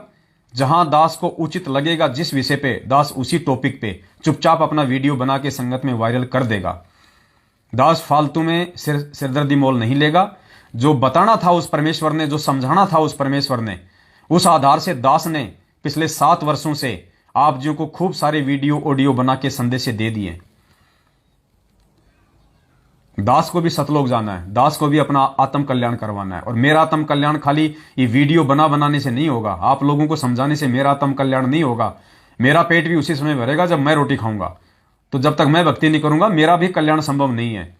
सारी जिंदगी ये पवनदास आप लोगों के नीचे हाथ दे के आपको ऊपर उठाता नहीं रहेगा। अब बहुत हो गया है। अब परमात्मा भी ये चाहता है कि बेटा अब छोड़ दे इनको। अब जो मेरा होगा वो मेरा ही रहेगा, और जो मेरा नहीं होगा उसको चाहे तू भी कितना प्रयास कर ले वो नहीं टिक पाएगा इस मार्ग में। वो गंदगी है, और उस गंदगी का इस मार्ग से निकलना ही सबके लिए अच्छा है। तो दास को तो यह आभास हो रहा है कि अब जो गंदगी है सत्सेवकों में से 2022 से उसकी भी छटनी शुरू हो जाएगी। जो खाली दिखावे के सत्सेवक हैं, जिनके अंदर वही राग द्वेष ईर्ष्या भरी हुई है, जिनके अंदर से पाप क्रम है, मनसा पाप जिनके अंदर भरा हुआ है, अब वो नहीं टिक पाएंगे इस मार्ग में। और ऐसे व्यक्तियों को जबरदस्ती हमने बांध के भी नहीं रखना है। इसलिए पुण्यात्माओं, इन सात संगतियों से जुड़ के हमने उस टारगेट को अचीव करना है जिस टारगेट को परमात्मा अचीव करवाना चाहता है, और वो है कि हम जो अपने नाम के आगे दास लगाते हैं और नाम से पहले जो हम भगत लगाते हैं, पुण्यात्माओं, अब हमारे अंदर वो लक्षण, वो गुण आ जाने चाहिए। हमारे अंदर वो सील, संतोष, विवेक, दया, अक्षमा हमारे अंदर आ जानी चाहिए। हमने थोड़ा सा आगे बढ़ के प्रयास करना पड़ेगा उन गुणों को अपने अंदर लाने का। जो भी छोटी छोटी कठिनाइयां, समस्याएं, बाधाएं हमारे सामने आती हैं, हमने उनको अपने बुद्धि विवेक से सोच विचार करके अपने अंदर सहनशीलता लाके हमने भगत के लक्षण अपने अंदर लाने पड़ेंगे। हम बात बात पे मायूस हो जाते हैं, बात बात पे हम छोटे बड़े बन जाते हैं, बात बात पे हम किसी पे शंका कर बैठते हैं। अब नहीं चलेगा इस मार्ग में ये, क्योंकि हमें सतलोक जाना है और सतलोक जाने के लिए हमारे को निष्पाप बनना पड़ेगा। छल कपट राग द्वेष से दूर बनना पड़ेगा। परमात्मा कहते हैं, कबीरा आप ठगाइए और न ठगिए कोई, आप ठगाए सुख होते हैं और ठगे दुख होई। कोई सामने वाला हमें गाली दे रहा है, हमारा भगत भाई होके देने दो उसको। वो हमारे विषय में गलत पोस्टर डाल रहा है, उसकी सोच हमारे विषय में यदि उल्टी हो चुकी है, हो जाने दो। हमने उसका उल्टा जवाब नहीं देना है। कुछ भगत भाई बहन हैं जिनको सहन नहीं होता है, वो कहते हैं भगत जी आपने इसको ऐसा क्यों बोल दिया, आपने उसको ऐसा क्यों बोल दिया। तो दास उनसे निवेदन करता है कि सहनशीलता वाला गुण अपने अंदर ले आओ। ये पवन दास, आप इसको पिछले 7 साल से देख रहे हो। इस दास को पिछले 7 साल में जितनी गालियां पड़ी हैं, जितनी मार पड़ी है, इस दास के ऊपर जितनी परेशानी आई हैं, शायद ये आप में से किसी के ऊपर आई होंगी। उसके बाद भी इस दास के मुख से अगर किसी के लिए एक भी अगर कोई गाली वाला शब्द निकला हो, किसी को कोई धमकी भरा शब्द निकला हो, पुण्यात्माओं, एक भी शब्द 7 साल से दास ने अपनी अंतरात्मा से भी किसी के प्रति कोई बुरा नहीं सोचा। लोगों ने मुझे इस भक्ति मार्ग से दूर करने के लिए, क्योंकि देखिए काल को पता था कि ये आत्मा बहुत इंपॉर्टेंट है और इस आत्मा को यदि तोड़ लिया जाए तो मेरा काम बहुत आसान हो जाएगा। लेकिन उसको यह नहीं पता था कि इस आत्मा के ऊपर जो तेरी नजर है, तेरी नजर से ऊपर इस आत्मा के ऊपर तेरे बाप की नजर है, काल भगवान से ऊपर उस परम पिता परमेश्वर की नजर है, सतगुरु रामपाल जी भगवान की नजर है। काल से पहले इस पवन दास नाम की आत्मा को परमपिता परमेश्वर सतगुरु रामपाल जी भगवान ने साइन कर लिया था कि यह आत्मा मेरी बन की रहेगी। इसलिए काल कोशिश पूरी कोशिश की उसने दास को तोड़ने की, हर प्रकार से। जो घटनाएं दास के साथ में घटी हैं, अगर आपके साथ में घट जाएं, आप इस भगवान का 100 में भी नाम ना लें। जिस प्रकार से मुझे तोड़ने का प्रयास किया गया, सबसे पहले तो मुझे भगवान से दूर करने का प्रयास किया गया। मुझे 1 साल हुआ था नाम लिए हुए। 1 साल में किस आदमी को कितना ज्ञान हो जाता आप अच्छे से जानते हैं। आप अपने लेवल को चेक कर लीजिए। जिसने 1-2 साल से नाम दीक्षा ली हुई है, आप अभी तक कितना इस भगवान और भक्ति को आप जी जो है पहचान पाए हैं। 2013 में दास ने नाम लिया, 14 में बरवाला कांड हो गया। उसके 1 साल बाद इस दास को गुरुद्रोही का तमगा दे दिया गया और उस परमात्मा की ऑडियो निकाल के, उसके नाम से ऑडियो निकाल के, और यह कह दिया गया हो कि पवन दास जो है वो गुरुद्रोही हो गया है, उसको संगत से बाहर निकाला जा रहा है। उस पवन दास को, जिस पवन दास ने अपना तन मन धन सब कुछ इस भक्ति मार्ग में लगा दिया, इस परमपिता परमेश्वर को समर्पित कर दिया, ना रिश्तेदारों का रहा, ना अपने घर वालों का रहा। ऐसे व्यक्ति को यदि आप सतगुरुदेव जी की ऑडियो बता के, उनका मैसेज बता के यदि आप इस प्रकार से बोल देते हैं कि आपको तो परमात्मा ने संगत से ही बाहर निकाल दिया, आपको तो गुरुद्रोही घोषित कर दिया। सोचिए, अगर उस परमात्मा की मेहर ना होती और अगर थोड़ा बहुत विचार दास ने अगर इस बुद्धि से ना किया होता, तो पुण्यात्माओं, मेरा तो रो रो के जो है मतलब मरना हो जाता कि परमात्मा अब मैं जाऊं कहां। और अगर मेरे अंदर अगर ये बुद्धि विवेक नहीं होता तो मैं अपने भगवान में 100 दोष निकाल लेता कि काहे का भगवान है ये, जिसको ये भी नहीं पता कि मैं इसके लिए मैं इतना कुर्बान हूं और इसने मेरे को ही गुरुद्रोही घोषित कर दिया। लेकिन ये मेरी परीक्षा थी, क्योंकि परमात्मा उसी की परीक्षा लेता है जो परीक्षा देने के लायक होता है। गधों की परीक्षा नहीं लेता परमात्मा, मूर्खों की परीक्षा नहीं लेता परमात्मा। उसकी परीक्षा लेता है जो आत्मा परीक्षा देने के लायक होती है। संघर्ष परमात्मा उस आत्मा के सामने खड़ा करता है जिस आत्मा के ऊपर इस परमेश्वर को विश्वास होता है कि ये मेरा बच्चा संघर्ष करने के लायक है। परमात्मा उसी को जिम्मेदारी देता है। आज जितने भी मेरे सत्सेवक भाई बहनों के सामने जो कठिनाइयां, संघर्ष जो आ रहे हैं, जिनको वो फॉलो कर रहे हैं, सामना कर रहे हैं उनका, चाहे वो पारिवारिक हो, चाहे आर्थिक हो, चाहे सामाजिक हो, पुण्यात्माओं, याद रखना, परमात्मा संघर्ष के लिए उन्हीं आत्माओं को निमित्त बनाता है जो आत्मा संघर्ष करने के लायक होती है। अरे किसी भी पैरालाइसिस व्यक्ति को कभी कोई दौड़ के लिए कोई चुनता है क्या? जिसका एक पैर कटा हो, जिसका दोनों पैरों से जो पैरालाइसिस हो, जिसको लकवा मार गया हो, क्या कोई भी रेफरी, क्या कोई भी कोच उसको दौड़ के लिए सिलेक्ट करता है? कभी नहीं करता। रेफरी हमेशा उसी को, कोच हमेशा उसी को दौड़ के लिए सिलेक्ट करता है जिसके दोनों पैर बिल्कुल जो स्वस्थ होते हैं और उसको लगता है कि ये व्यक्ति बिल्कुल स्वस्थ है और ये व्यक्ति दौड़ को फाइट करेगा, उसी को वो चुनता है। तो परमेश्वर उन आत्माओं को अपने मिशन के लिए नहीं चुनता है जो कि ऑलरेडी मानसिक रूप से और आध्यात्मिक रूप से पैरालाइसिस हैं। तो आप और हम चंद सत्सेवकों को परमात्मा ने संघर्ष के लिए चुना है, तो यह हमारा सौभाग्य है और हमने उस परमेश्वर के इस चुनाव में पूरा योगदान करना है। हमने परमेश्वर को निराश नहीं होने देना है। तो पुण्यात्मा, बहुत सोच समझ के एक एक कदम हमने इस भक्ति मार्ग पे आगे रखना है। अगर भगत बने हो तो भगत ही बनो। अगर भगवान ने हमारे को भगत के लिए चुना है तो हमने भगत बन के दिखाना भी है। हमने परमात्मा के विश्वास को यथावत रखना है, कायम रखना है। हमने गुरुदेव को ये कहने और सोचने पे मजबूर होने नहीं देना है कि मैंने किन गधों का चुनाव कर लिया सतलोक के लिए। जो 90% लोग फेल हो चुके हैं, सतलोक आश्रम मैनेजमेंट हरियाणा और उनके पीछे लगे हुए 90% लोग फेल हो चुके हैं। उनकी सिर्फ बैटरी चल रही है, ध्यान रखना। उन पे कभी भी काल का वार हो सकता है। और सत्सेवकों में 50% ऐसे लोग हैं जो अभी भी काल की परिधि में हैं, जो गंदगी फैलाने की पूरी कोशिश करेंगे। सत्सेवक होने के बावजूद वो लोग गंदगी फैलाने की पूरी कोशिश करेंगे। इसलिए उन आत्माओं को समय रहते आगाह किया जा रहा है कि यदि उस समय उन मनवस, उन काल प्रेरित तथा कथित सत्सेवकों के माध्यम से यदि कोई कुप्रचार इस दास के खिलाफ या साध संगतियों के खिलाफ या आपके अन्य किसी भगत भाई बहन के खिलाफ किया जाता है, तो उस समय आप लोगों को सावधान होने की आवश्यकता है। क्या आप भी उस मनवस व्यक्ति की तरह मनवस होते हैं, या उसकी बात को आधार बना के आप भी भगवान से दूर होते हैं, या फिर आपको जो परमेश्वर ने शील, संतोष, विवेक, दया, अक्षमा और जो ये बुद्धि बख्शी है, आप उसका यूज करते हैं।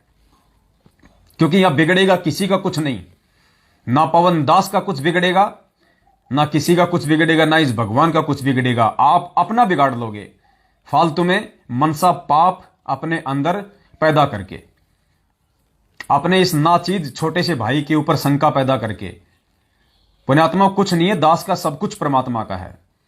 दास ने अपना सब कुछ इस बंदी छोड़ के चरणों में समर्पित कर रखा है। आज अगर ये भगवान कह दे कि बेटा अपने हाथ में चाकू लेके शरीर की बोटी बोटी काट दे, ये दास आज काट के परमात्मा के चरणों में रख देगा, आज ही। इस दास का मकसद केवल सतलोक की प्राप्ति है। और दास जो ये भूमिका निभा रहा वर्तमान में, मैं कोई जबरदस्ती, कोई बीच में कोई आके नहीं टपका, इस परमेश्वर ने दास को निमित्त बनाया। ये दास तो केवल वो भूमिका निभा रहा है गधे वाली कि अल्लाह मेहरबान तो गधा पहलवान, वरना दास की कोई औकात नहीं है। जो सेवा भगवान ने दी हुई है वो दास कर ले। जो सेवा इस भगवान रामपाल जी ने दी है, पुण्यात्माओं, ये सेवा तो ब्रह्मा विष्णु महेश भी नहीं निभा सकता। क्योंकि परमात्मा ने बताया कि इस काल के खिलाफ एक शब्द ब्रह्मा विष्णु महेश भी नहीं निकाल सकते। उनकी भी औकात नहीं है कि इस काल के खिलाफ एक भी शब्द बोल दें। और पिछले 7 वर्षों से डायरेक्ट इस परमात्मा ने सतलोक आश्रम मैनेजमेंट हरियाणा रूपी काल के साथ में सीधी टक्कर दिलवा रखी है। कितने प्रयास किए इन्होंने दास की हत्या करने की, दास का जो है मर्डर करने की, कितने प्रयास किए इन्होंने, लेकिन ये नहीं तोड़ पाए। क्यों नहीं तोड़ पाए? अगर मैं एक जीव की तरह होता, अगर मेरे ऊपर इस परमेश्वर का कोई आशीर्वाद नहीं होता, या मुझे सतगुरु रामपाल जी भगवान ने निमित्त बना के संघर्ष के लिए खड़ा ना किया होता, तो पुण्यात्माओं, मैं इस मार्ग में नहीं टिक सकता था। अब तक तो पता नहीं मैं किस पंथ और किस संत के चरणों का झूठा चरणामृत पी रहा होता। लेकिन इस परमेश्वर ने खड़ा किया है। इसलिए परमेश्वर की गर्दन ये दास अपने जीते जी कभी भी जो सेवा उन्होंने मुझे दी है, विश्वास करके मैं झुकने नहीं दूंगा, भले मेरी गर्दन ही क्यों ना कट जाए। तो 2022 नजदीक है। यदि आप सत्सेवक हैं और यदि आप सत्सेवक बने रहना चाहते हैं, दो चीजें नोट कर लेना। सबसे पहले, ऐसे किसी भी मनवस व्यक्ति से, राग द्वेष और ईर्ष्या से ग्रस्त व्यक्ति से, जिसका सारा दिन खाली गधे की तरह भौंकने का है, उल्टे सीधे ऑडियो वीडियो पोस्टर बना के किसी को बदनाम करने का है, ऐसे व्यक्ति से तुरंत अपना कनेक्शन, अपना संबंध काट लीजिए। भले ही वो आपका जीजा क्यों ना हो, आपका साला ही क्यों ना हो, तुरंत उस व्यक्ति से अपना कनेक्शन काट लीजिए। ऐसा व्यक्ति आपको कितना ही भ्रमित करने का कुप्रयास क्यों ना करे, आपने उसकी बातों पे बिल्कुल भी ध्यान नहीं देना है। यदि आपने सच्चाई देख ली है तो, और यदि आपको विश्वास है तो, और विश्वास है तो ही साथ संगतियों में आओ। अगर आपको लगता है कि हमें विश्वास नहीं है पवन दास पे या साथ संगत वाले भाई बहनों पे या इन साथ संगतियों पे, तो आपका साथ संगतियों में आना बिल्कुल निरर्थक है, बेसलेस है, बेकार है। आप आकर भी कोई लाभ, कोई फल प्राप्त नहीं कर पाओगे पांचों यज्ञ का, और उल्टे भगवान के दोषी बनोगे, क्योंकि मन में पाप लेके भगवान की साथ संगति में बैठने वाला परमात्मा का सबसे बड़ा दोषी होता है। तो नंबर एक, ऐसे लोगों से अपना संपर्क काट लो। ऐसे लोगों के कोई भी ऑडियो वीडियो पोस्टर ना आपने पढ़ने हैं, आपने उन सब के मोबाइल नंबर को ब्लॉक कर देना है, उनके नंबर को आपने ब्लैक लिस्ट में डाल देना है, और भूल कर भी अपने किसी भी भगत भाई बहन का समय बर्बाद करने के लिए आपने डालना नहीं आगे, बिल्कुल भी। उस विषय में यदि आपसे कोई बात करता है, कोई बात करने की कोशिश करता है, तुरंत उसका फोन काट दो, या यह कह दो कि भाई साहब इस मैटर पे एक सेकंड भी बात की तो मैं आपसे बात नहीं करूंगा। तुरंत फोन काट दो कि मेरा ऐसे व्यक्तियों से कोई संबंध नहीं है जिनका मेरे गुरुदेव से कोई संबंध नहीं है, जिनके अंदर एक भगत तो छोड़िए, एक आम व्यक्ति के भी लक्षण नहीं है, जो आम जनमानस से भी गई गुजरी और नीची श्रेणी के व्यक्ति हैं। ऐसे व्यक्तियों से मेरा किसी प्रकार का कोई संबंध, कोई लेन देन नहीं है। अगर आपको बात करनी है तो इस परमेश्वर से संबंधित कीजिए। अगर आप किसी ऐसे घटिया व्यक्ति या मनवेश व्यक्ति के विषय में बात करेंगे, मैं तुरंत आपका फोन काटूंगा। और इसमें यदि आप शर्माशर्मी करते हैं तो आप भी एक दिन उस श्रेणी में आ जाओगे, क्योंकि आपके अंदर संघर्ष करने की औकात नहीं है, फिर आपके अंदर संघर्ष करने की हिम्मत नहीं है, आप सच को सच कहने की हिम्मत नहीं है, फिर आपके अंदर काल आपको दबा लेगा। और जिस प्रकार उस जोधपुर वाले भाई के अंदर, जो जोधपुर की साथ संगति में आया था, जिस प्रकार उसके अंदर कुविचार पैदा हो गए, मनसा पाप पैदा हो गया दास के प्रति, भंडारे के पैसे को लेके, अब वो जिंदगी में कभी ऊपर नहीं उठ सकता, कभी भी, क्योंकि बड़ी मुश्किल से उसको परमात्मा ने जोड़े रखा था काफी समय तक, वरना आज से पहले ही वो काल के घेरे में जा चुका था।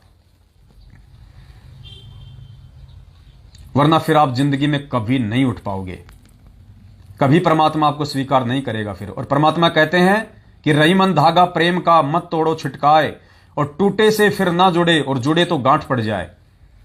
अब ये लास्ट एंड फाइनली छटनी है 2022। इस 2022 में परमात्मा अपने उन विशेष आत्माओं को, अपने उस विशेष हंसों को एक साइड में कर लेगा, सत्सेवकों में से भी छांट के, जिनकी परमात्मा आगामी समय में सेवा लेगा अपने आने के बाद। जिन आत्माओं को परमात्मा 24 घंटे अपने साथ रखा करेगा देश विदेश के टूर पे, उन आत्माओं की फाइनल छटनी 2022 है, और वो सत्सेवकों के अंदर से है, बाकी तो सब रिजेक्ट है। दूसरा सबसे अहम पहलू जिस पे आपको ध्यान देना है, क्योंकि काल किसी न किसी तरीके से आपको इस समय झुकाने का प्रयास करेगा, आपको तोड़ने का प्रयास करेगा, गुरु जी के प्रति आपके मन में शंकाएं पैदा करने का प्रयास करेगा, वो हर प्रकार के हथकंडे अपनाएगा। और काल कोई भी हथकंडा, ध्यान रखना, जगत वालों के माध्यम से नहीं अपनाएगा, आपके अपने संगत वालों के माध्यम से अपनाएगा, क्योंकि उसको पता है कि ये आत्माएं अगर धोखा खा सकती हैं तो संगत वालों के माध्यम से खा सकती हैं, जगत वालों के माध्यम से ये धोखा नहीं खाएंगे। इसलिए वो जिन जिन लोगों के अंदर कुप्रेरणा अपना काम निकलवाने के लिए करेगा, वो आपके अपने ही भूतपूर्व भगत भाई बहन होंगे, जिनको आप अपना भगत भाई बहन समझते हैं। जैसे मैनेजमेंट के माध्यम से 90% संगत को खा गया, और अब कुछ लोग हैं जो कि ट्रस्ट की आड़ में, जो ये कहते हैं कि हमने ये ट्रस्ट बना लिया, और अब हम ये ट्रस्ट बना के अब हम सतगुरु रामपाल जी भगवान से मिलने का प्रयास करेंगे, हिसार जेल में जाएंगे, हम उनकी रिहाई का प्रयास करेंगे, हम उनकी जमानत का प्रयास करेंगे। पुण्यात्माओं, ये सबसे भयंकर काल का जाल है, ध्यान रख लेना इस बात को। अगर आप ऐसे किसी भी मनवश व्यक्ति के साथ में जुड़ते हैं जो आज गुरुदेव के हिसार जेल में रहते सहते फालतू के ये ट्रस्ट वरस्ट बना रहे हैं और उसके माध्यम से आप भक्तों को जोड़ रहे हैं कि इस ट्रस्ट के मेंबर बन जाओ, इस ट्रस्ट के सदस्य बन जाओ, हमारे पास में ये सबूत हैं, हमारे पास में ये सबूत हैं, हम गुरुजी से मिलने का प्रयास करेंगे। अरे क्या मिलने का प्रयास करोगे तुम गुरुजी से? हम सच्चाई जानने का प्रयास करेंगे, हिसार जेल में जाके हम गुरुजी से मिलेंगे। अरे गुरुजी के विषय में सच्चाई जाननी है, बरवाला कांड के विषय में सच्चाई जाननी है तो परमेश्वर के सत्संगों के आधार से जान पाओगे, गुरुदेव के पास जाके नहीं जान पाओगे। ये परीक्षा का दौर है और परीक्षा के समय में कोई मूर्ख ये कहे कि चलो बच्चों सारे इकट्ठे होके पेन कॉपी को यहीं रख दो, कुछ नहीं लिखना किसी ने, चलो सारे इकट्ठे होके हम अपने टीचर के पास चलेंगे और टीचर ही हमें बताएगा कि क्या लिखना है क्या नहीं लिखना है। वो गधा है, गधा।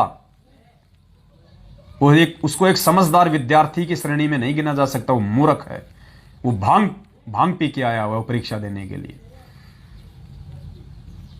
तो कोई भाड़ में पड़े सो पड़े, लेकिन यह संदेशा केवल उन 10% सत्सेवकों को दिया जा रहा। आज 90% तो मूर्ख हैं, वो तो ऑलरेडी मैनेजमेंट के पीछे अपना कर्म धर्म नष्ट कर चुके हैं। सब परमेश्वर की मर्यादा से दूर हैं, परमात्मा के लक्ष्मण रेखा से दूर हैं। वो तो सारे घटिया कुक्रम ऑलरेडी वो कर चुके हैं। काल ने उनको अपनी हद में जकड़ लिया है। उनका तो कभी भी नाश या सर्वनाश निश्चित है। मात्र 10% आत्माएं जो हैं इस धरती पे वो परमेश्वर की है, मात्र 10%। और 10% में से 50% की छटनी 2022 में हो जाएगी, 50% की। अगर अभी भी आपने यदि सत्सेवक बनने के बावजूद भी अपने व्यवहार में, अपने आचरण में, अपनी सोच में, अरे तुम किसी को 5,000 रुपये उधार दे देते हो और 5,000 रुपये उधार देने के बाद उस बेचारे का तुम 50,000 का तो तुम उसका खून पी जाते हो। ये भक्ति हो रही है कि ड्रामा हो रहा है? तुम इंसान हो, जानवर अच्छे हैं तुम्हारे से तो जानवर। अरे गुरुदेव ने कितनी बार कहा सत्संगों में, या तो किसी की मदद मत करो। तुम क्यों फिर तुम दानी बनते हो? तुम क्यों दानवीर बनते हो फालतू में? जब तुम्हारी औकात अगर सहन करने की नहीं है, अगर तुम्हारी औकात अगर किसी को 2 रुपया उधार देके और फिर लेते समय शांति रखने की नहीं है, क्यों तुम फालतू के दानवीर बनते हो? क्यों तुम अपने कर्म फोड़ते हो? क्यों सामने वाले की आत्मा दुखाते हो? तुम मत दो किसी को जबरदस्ती, कोई तेरी जेब से थोड़ी निकाल रहा सामने वाला। उधार मांगना भगत का फर्ज है। एक दूसरे की जो मदद करना है वो गुरुदेव ने हमें सिखाया है। अगर तुम्हारी औकात अगर किसी की मदद करके और अगर सहनशीलता अपनाने की नहीं है तो मत करो किसी की मदद। तुम अपना भी कर्म फोड़ोगे, दूसरे की भी आत्मा दुखाओगे, वो दोष भी तुम अपने सिर पे लोगे। आजकल यही हो रहा है संगत में।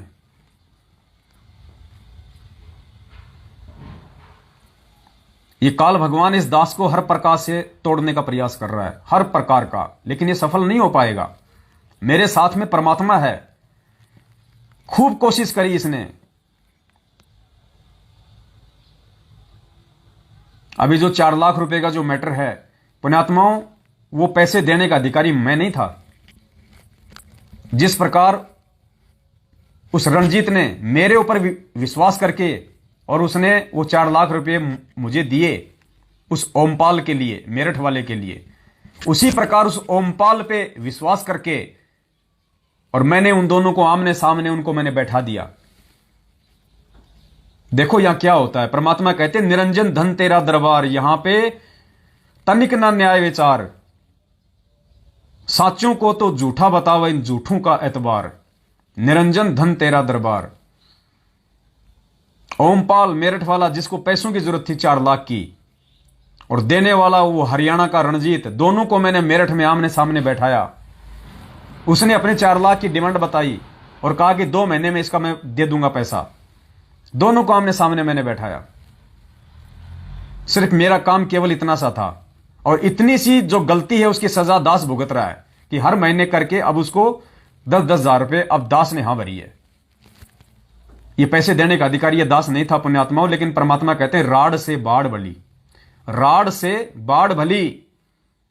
परमात्मा कहते हैं हरिजन तो हारा भला और जीतन दे संसार, और हारा तो हरिसु मिले जीता यम की लार। पुण्यात्मा, मेरी आत्मा अंदर से कितनी दुखी हो रही है ये दास जानता है, लेकिन फिर भी दास एक संतोष किए बैठा है। पिछले 2 साल से दास के खिलाफ हजारों की संख्या में ये लोग ऑडियो वीडियो पोस्टर, पता नहीं किस किस प्रकार की अभद्र भाषा और पोस्टर बना बना के डाल रहे हैं। मुझे मेरी इज्जत या बेइज्जती की परवाह नहीं है। मुझे इस गंदे लोक में इज्जत प्राप्त करके अगले जन्म में मुझे गधा नहीं बनना, और ना ही भगत को कोई बेइज्जती की कोई होती है कोई टेंशन, क्योंकि जो अपना परिवार समाज सब कुछ त्याग चुका है इस परमात्मा के प्रति समर्पित होके, तो मेरी इज्जत और मेरी बेइज्जती केवल इस भक्ति में है। अगर मैं भक्ति करूंगा तो मेरी इज्जत है, और अगर मैं भक्ति छोड़ दूंगा तो मेरी बेइज्जती ही बेइज्जती है, चाहे मैं राष्ट्रपति के संपर्क में क्यों ना आ जाऊं। तो इज्जत और बेइज्जती की जो परिभाषा है वो दास ने अच्छे से जान रखी है। परमात्मा ने दास को अच्छे से समझा रखी कि बेटा इज्जत क्या होती है, बेइज्जती क्या होती है, लेकिन ये नालायक अपने वो कर्म फोड़ रहे हैं। इसलिए परमात्मा कहते हैं संत ना छोड़े संतता, चाहे कोटि की मिले असंत। ये जो असंत की भूमिका निभा रहे हैं, दास की आत्मा अंदर से रोती है, लेकिन दास उस चीज को जग जाहिर नहीं करता, और दास हमेशा प्रार्थना करता है कि परमात्मा इन नालायकों को क्षमा करना। लेकिन मालिक का विधान है, परमात्मा ने बोल दिया है कि जो भगत होके और किसी भगत की आत्मा दुखाएगा उसका बक्कल उतरेगा। दास किसी को कोई दुराशीष नहीं दे रहा, लेकिन दास उस परमात्मा का विधान बता रहा है जो परमेश्वर ने अपने सत्संगों में जो बता रखा है। दास आपको बार बार वो चीजें आपको सुनाता भी है।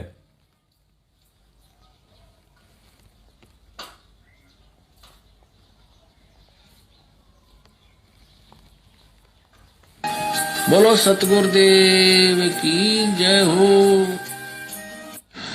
अब क्या बताते हैं कि जो जैसे अम्बरीश राजा विष्णु भगत थे, अब विष्णु जी की भक्ति कर रहे थे, तो वहां परमात्मा विष्णु रूप धारण करके क्या बताना चाहते हैं कि मेरा भक्त अम्बरीश है और उसमें आधीनी है दुर्वासा, तेरे अंदर बकवाद भरी है, और मेरे भक्त ने को सता देगा उसका बक्कल तार दूंगा। परमात्मा अपनी महिमा बताना चाहता है कि जो मेरे भक्त को सताएगा उसको नहीं बख्शूंगा। अब पुण्यात्मा, इसमें एक बहुत बड़ा नियम है प्रभु का कि सबसे ज्यादा हमें अधीन रहना होगा।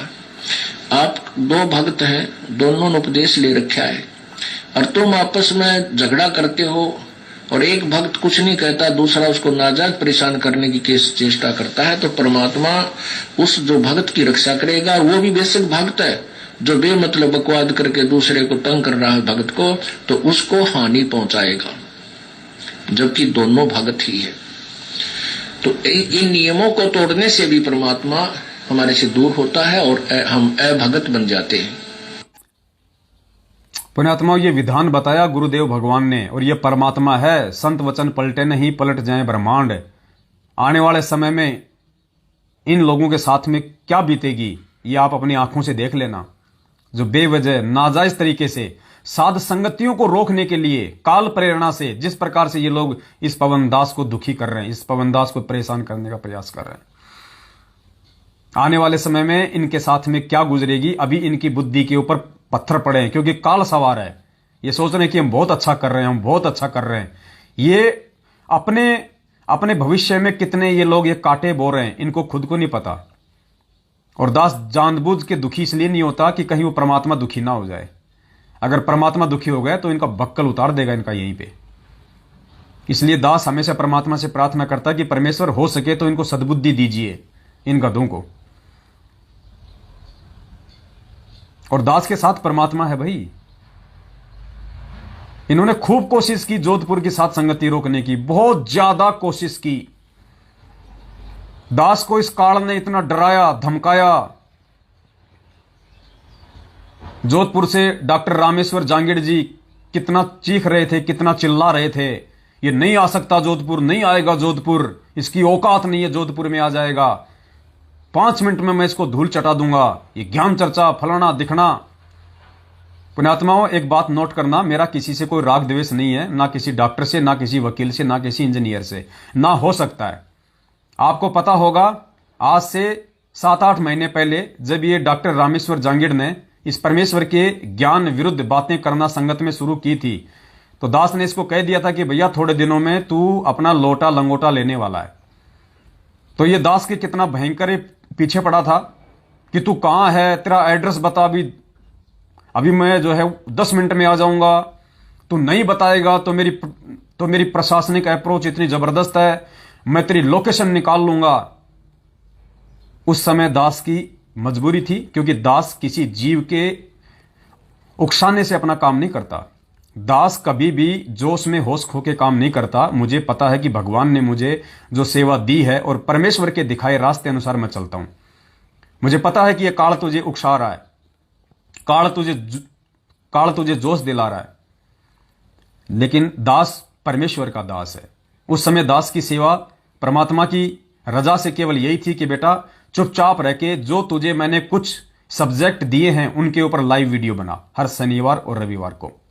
तो आपको पता है कि साल भर पहले दास हर शनिवार हर रविवार को 3-3, 4-4 घंटे लाइव आता था। वो वीडियो बनाने बहुत आवश्यक थे। अगर मैं उस समय इन लोगों को अपना एड्रेस दे देता तो बेवजह ये लोग मेरे घर पे आके बैठ जाते। उखाड़ तो कुछ नहीं पाते, लेकिन बेवजह ये मुझे दुखी करते, ये मुझे जो है परेशान करते, और मैं वो सेवा नहीं कर पाता जिस सेवा के लिए परमात्मा ने उस समय मुझे निमित्त बनाया था।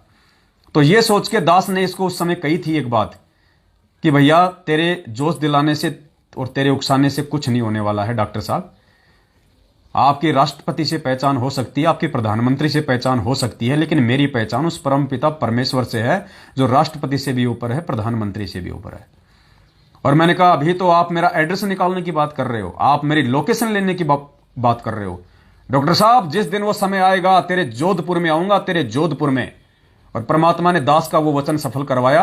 4 और 5 दिसंबर को उसी डॉक्टर के पैतृक गांव के नजदीक बागोरिया गांव में भोपालगढ़ तहसील में सात संगति का प्रोग्राम परमात्मा ने रखवाया।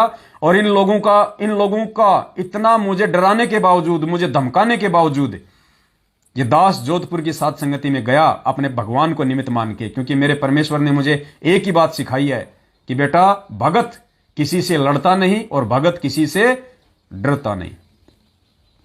ये दास उसी डॉक्टर रामेश्वर जांगीड़ के गांव में गया। वहां पे देसवाल उसका गांव है, पास में पड़ता है।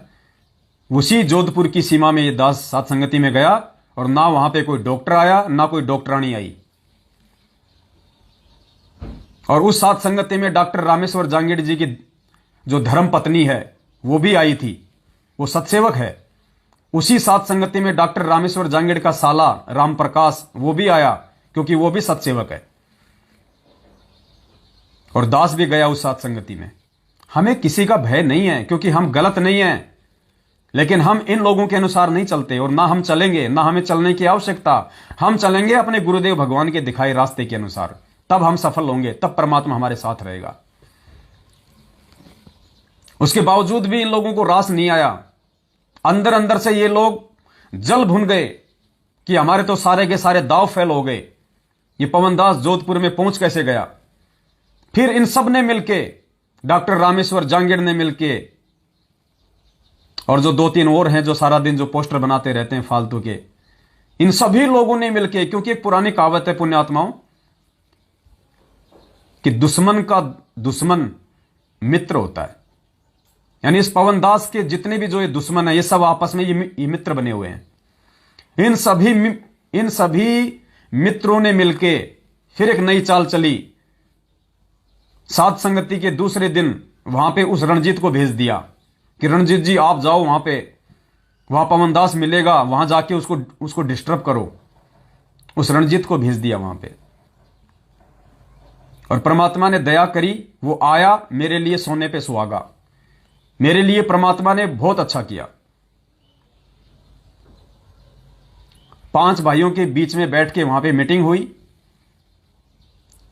और सर्वसम्मति से, और दास ने उन सबको जो डिसीजन नहीं निकला, उससे पहले ही दास ने सबको बोल दिया कि भैया इसके 2 रास्ते निकलेंगे एंड में, आपको करना तो ठीक है, नहीं करना तो ठीक है। तो उन्होंने कहा कि भाई क्या है 2 रास्ते? दास ने कहा भैया 2 ही रास्ते हैं।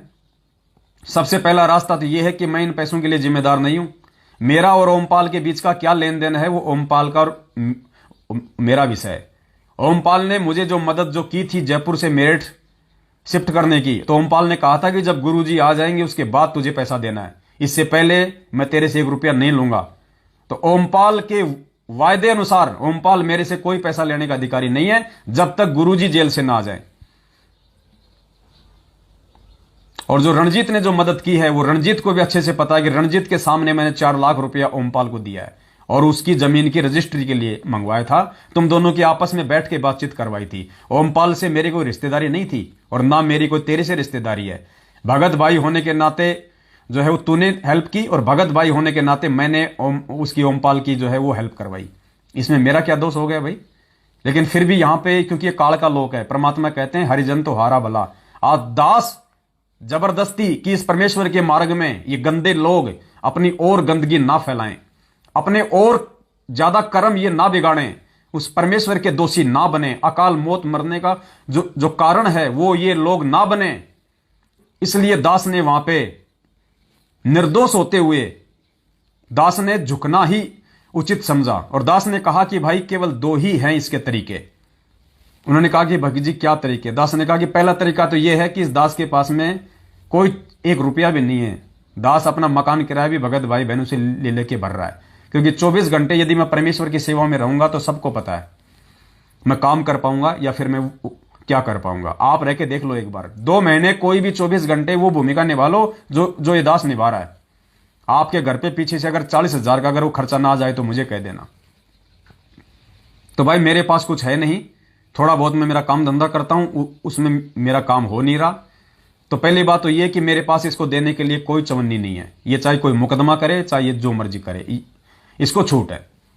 और दूसरा रास्ता मेरे पास में यह है कि उस परमेश्वर के ज्ञान आधार से और परमेश्वर की मर्यादाओं को समझते हुए और परमेश्वर के वचन अनुसार एक अच्छे और नेक इंसान की भूमिका निभाते हुए, एक भगत का रोल करते हुए मैं ये कर सकता हूं कि अगर ओमपाल यदि अपनी बातों से आज वो मुकर रहा है और वो यदि इस पवन दास के पैसों की एवज में या अगर इस रणजीत को पैसा नहीं दे रहा है और ये कह रहा है कि पवन दास मेरे देगा जब मैं तेरे दूंगा, तो फिर मैं इस रणजीत को भी दुखी नहीं होने दूंगा, क्योंकि उसकी भी गलती नहीं है बेचारे की।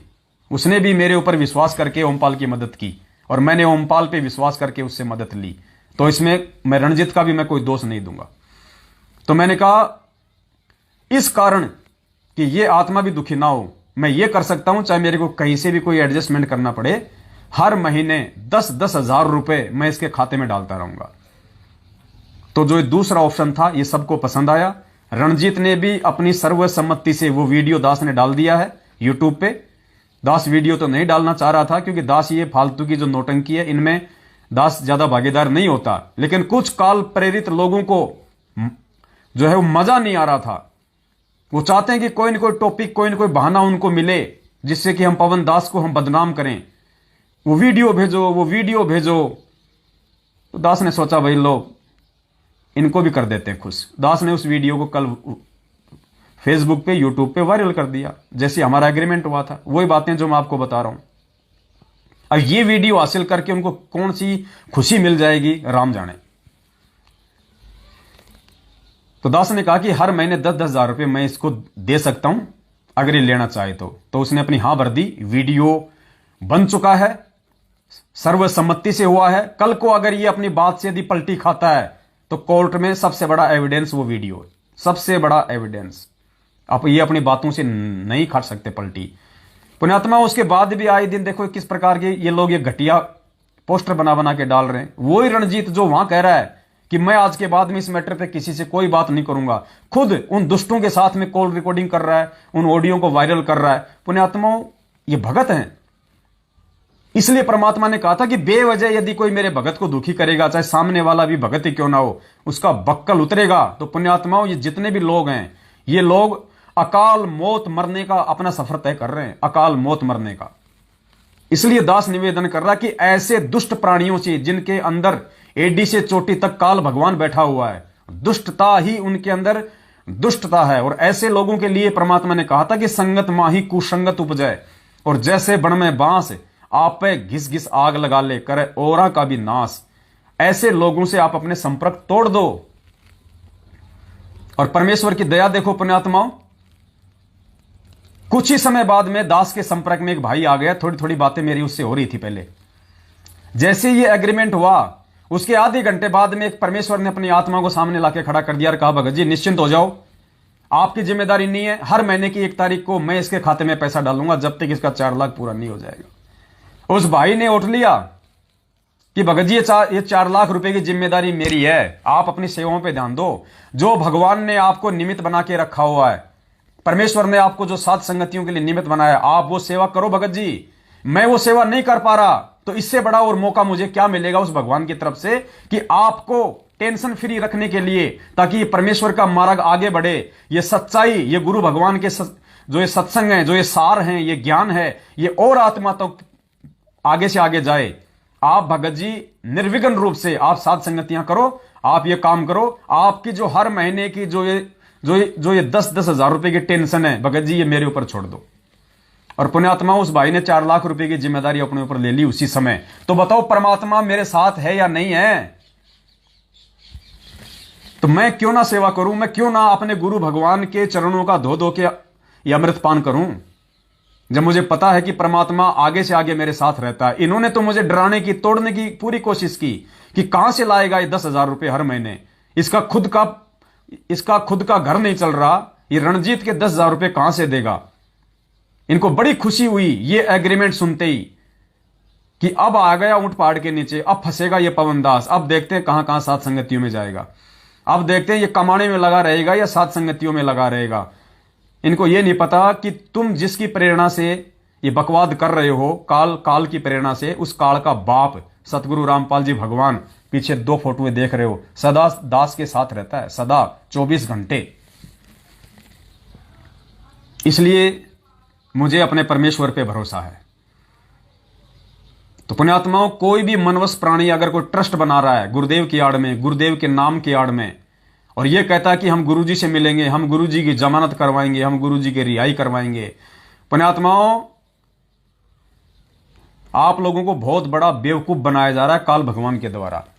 वो ट्रस्ट बनाने वालों के ऊपर इतने कहर टूट रहे हैं, वो लोग आपको अपनी सच्चाई नहीं बताएंगे, बिल्कुल भी नहीं बताएंगे। शशि भूषण दास जो ये ट्रस्ट बना रहा है कोई ये सतसेवक के नाम से, बिहार वाला, जो अपने आप को वकील कहता है, एडवोकेट कहता है, मुझे नहीं पता वो एडवोकेट है या नहीं है, वकील है या नहीं है, और होगा, मुझे उससे कोई लेना देना भी नहीं है। ये लोग काल प्रेरणा से ये बकवाद कर रहे हैं, और आप आत्माओं को फांसने के लिए, ताकि आप लोग भक्ति ना कर सको, आप लोग गुरु को भगवान ना मान सको। ये आप लोगों को फांसने की साजिश है बिहार के भक्तों को, बहुत भयंकर तरीके से। ये बहुत जोर का समय चल रहा है, इसलिए दास कह रहा है 2022 बहुत विनाशक है।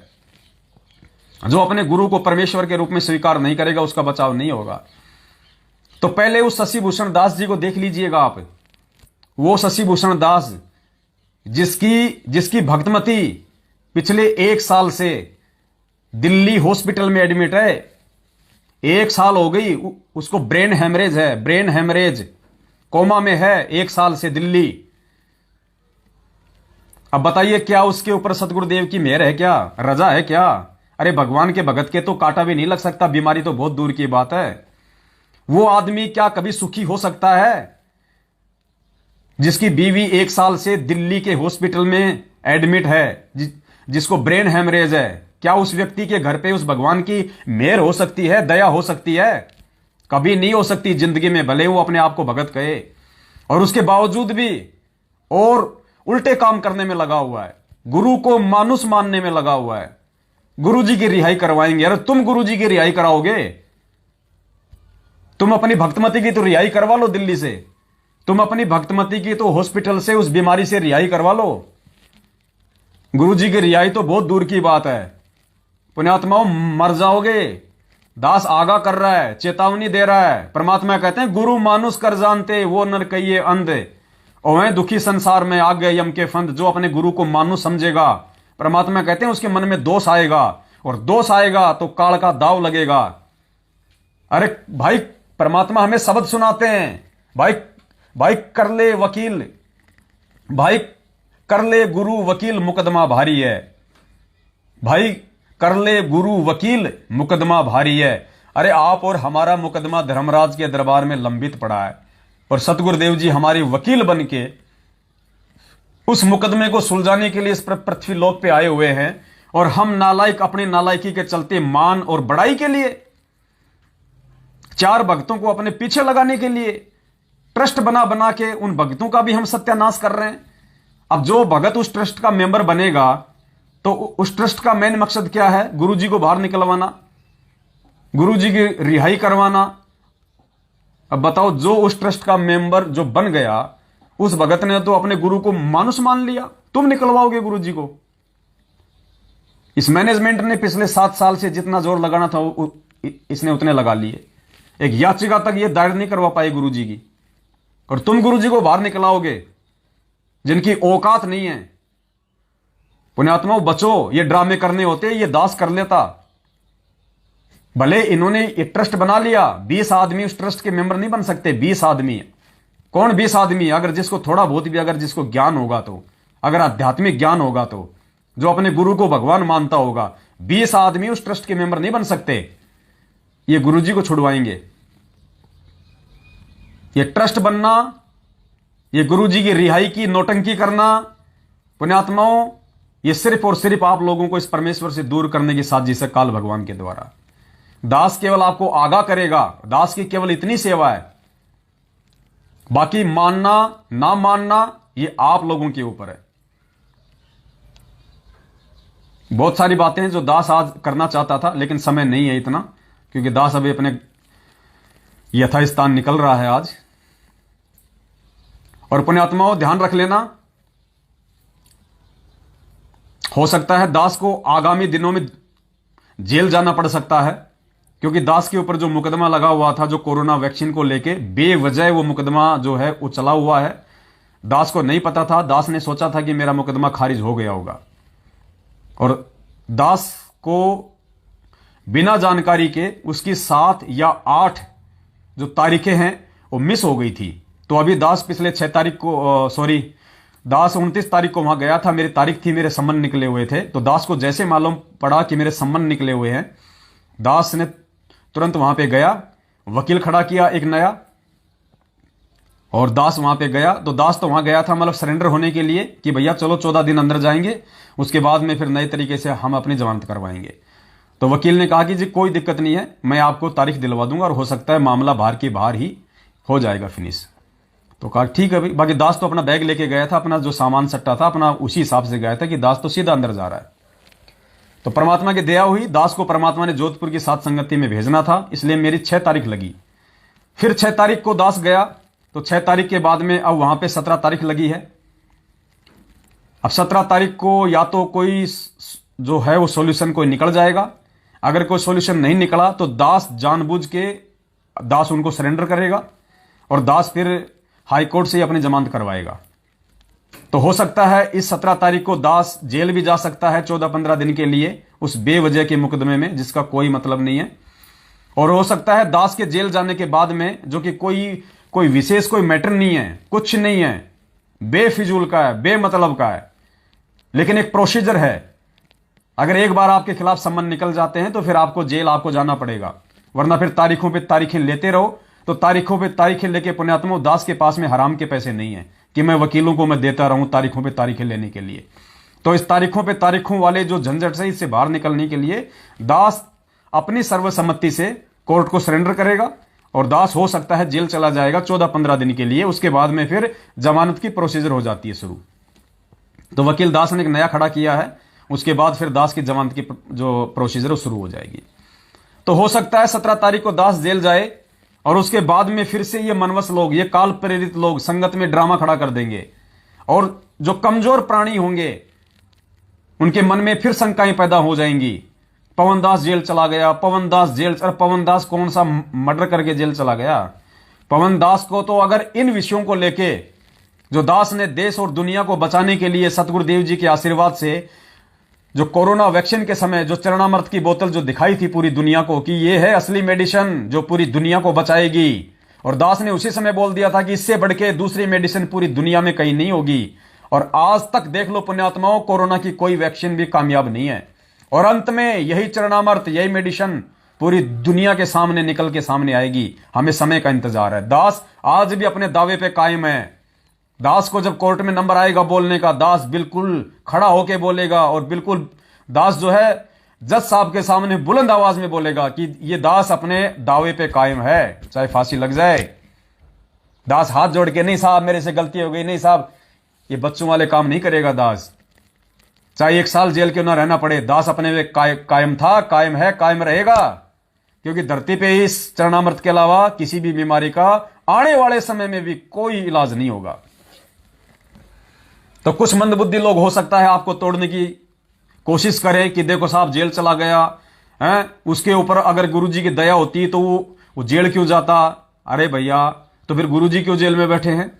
इसका मतलब तो गुरुजी पे भी दया नहीं है फिर। तो ये तो हो गई नालायकों की बातें, मंदबुद्धि लोगों की बातें। परमात्मा ने बताया इस भक्ति मार्ग पे जो अपने गुरु के वचन पे चलेगा, जो गुरुजी की प्रत्येक मर्यादा में रहेगा, जो नियमों का पालन करेगा, परमात्मा उसकी परीक्षा लेगा। वो आत्मा जो संघर्ष करेगी वो आत्मा और निखरेगी, उस आत्मा का विश्वास और ज्यादा दृढ़ हो जाएगा ऐसी घटनाओं से।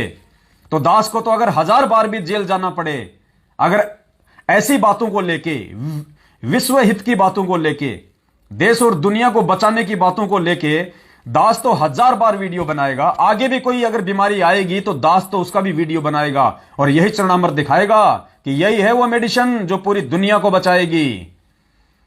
और दास को चाहे 1000 बार जेल जाना पड़ा तो दास 1000 बार जेल जाएगा। इन चीजों से दास पीछे नहीं हटेगा। ये सत का मार्ग है, भगवान ने दिखा दिया। चेताना हमारा काम है, हम चेताएंगे, सरकार को भी चेताएंगे, हम संगत को भी चेताएंगे, हम दुनिया वालों को भी हम चेताएंगे। तो हो सकता है दास महीने भर के लिए या 14-15 दिन के लिए जेल भी जा सकता है। अगर वकील अगर तारीखों पे तारीखें दिलवाएगा तो दास तारीखों पे तारीखें नहीं लेगा, दास अपने आप को सरेंडर कर देगा और 14 दिन की जो प्रोसीजर होती है उसके बाद में फिर बाहर जमानत के लिए अप्लाई हो जाती है। तो दास जेल जाएगा, अपनी सहमति से जाएगा, किसी के जबरदस्ती ठोकने से नहीं जा रहा दास जेल में। तो हो सकता है मेरे पीछे से कुछ नालायक, कुछ मनवस लोग, कुछ काल प्रेरित लोग जो दास से ईर्ष्या रखते हैं, जो मेरे सत्सेवक भाई बहनों से जो वो जलते हैं, ऐसे लोग हो सकता है झूठी बात का बतंगड़ बना बना के, ऑडियो वीडियो पोस्टर बना बना के, क्योंकि उनका मुख्य काम क्या है, किसी भी तरीके से जो आत्माएं साध संगति से जुड़ी हुई है इनको तोड़ा जाए, इनके मनोबल को गिराया जाए, गुरुजी के ऊपर से और साध संगतियों के ऊपर से इनके विश्वास को तोड़ा जाए। उनका मुख्य मकसद ही यही होगा। और पुण्यात्माओं, यही आपने नहीं होने देना। ये पवन दास जेल तो क्या, अगर इसकी गर्दन भी कट जाए तो आपने साध संगतियां करनी नहीं छोड़नी है। आपने परमेश्वर के मार्ग को 2 कदम ऊपर ही लेके जाना है।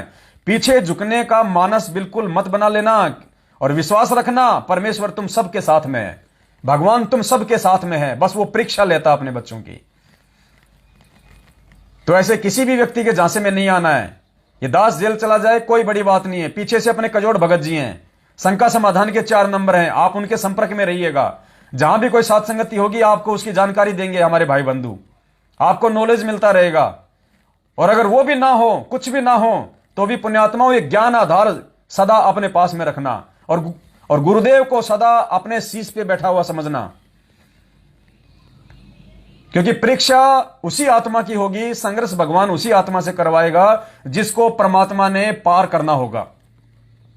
गुरुदेव ने क्या बताया, लोहार उसी लोहे की वस्तु बनाता है जिस लोहे से उसने कोई औजार बनाना होगा, और औजार बनने के बाद उसकी कीमत बनती है।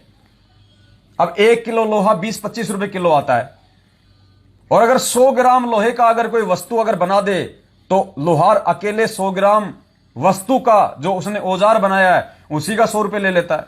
तो कहां तो 1 किलो का 100 रुपए और कहां 100 ग्राम का 100 रुपए।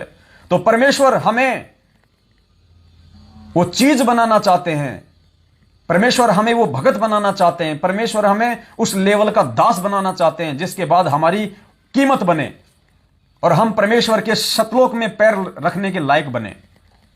तो पुण्यात्माओं, ये परमेश्वर का मार्ग है, बहुत ही सोच समझ के, और आपने ये धैर्य रखना पड़ेगा। आपने बहुत ही विवेक के साथ में, आप 2 भगत हैं, आप 3 भगत हैं, आप तीनों आप सत्सेवक हैं, आप तीनों साध संगतियों में आ रहे हैं।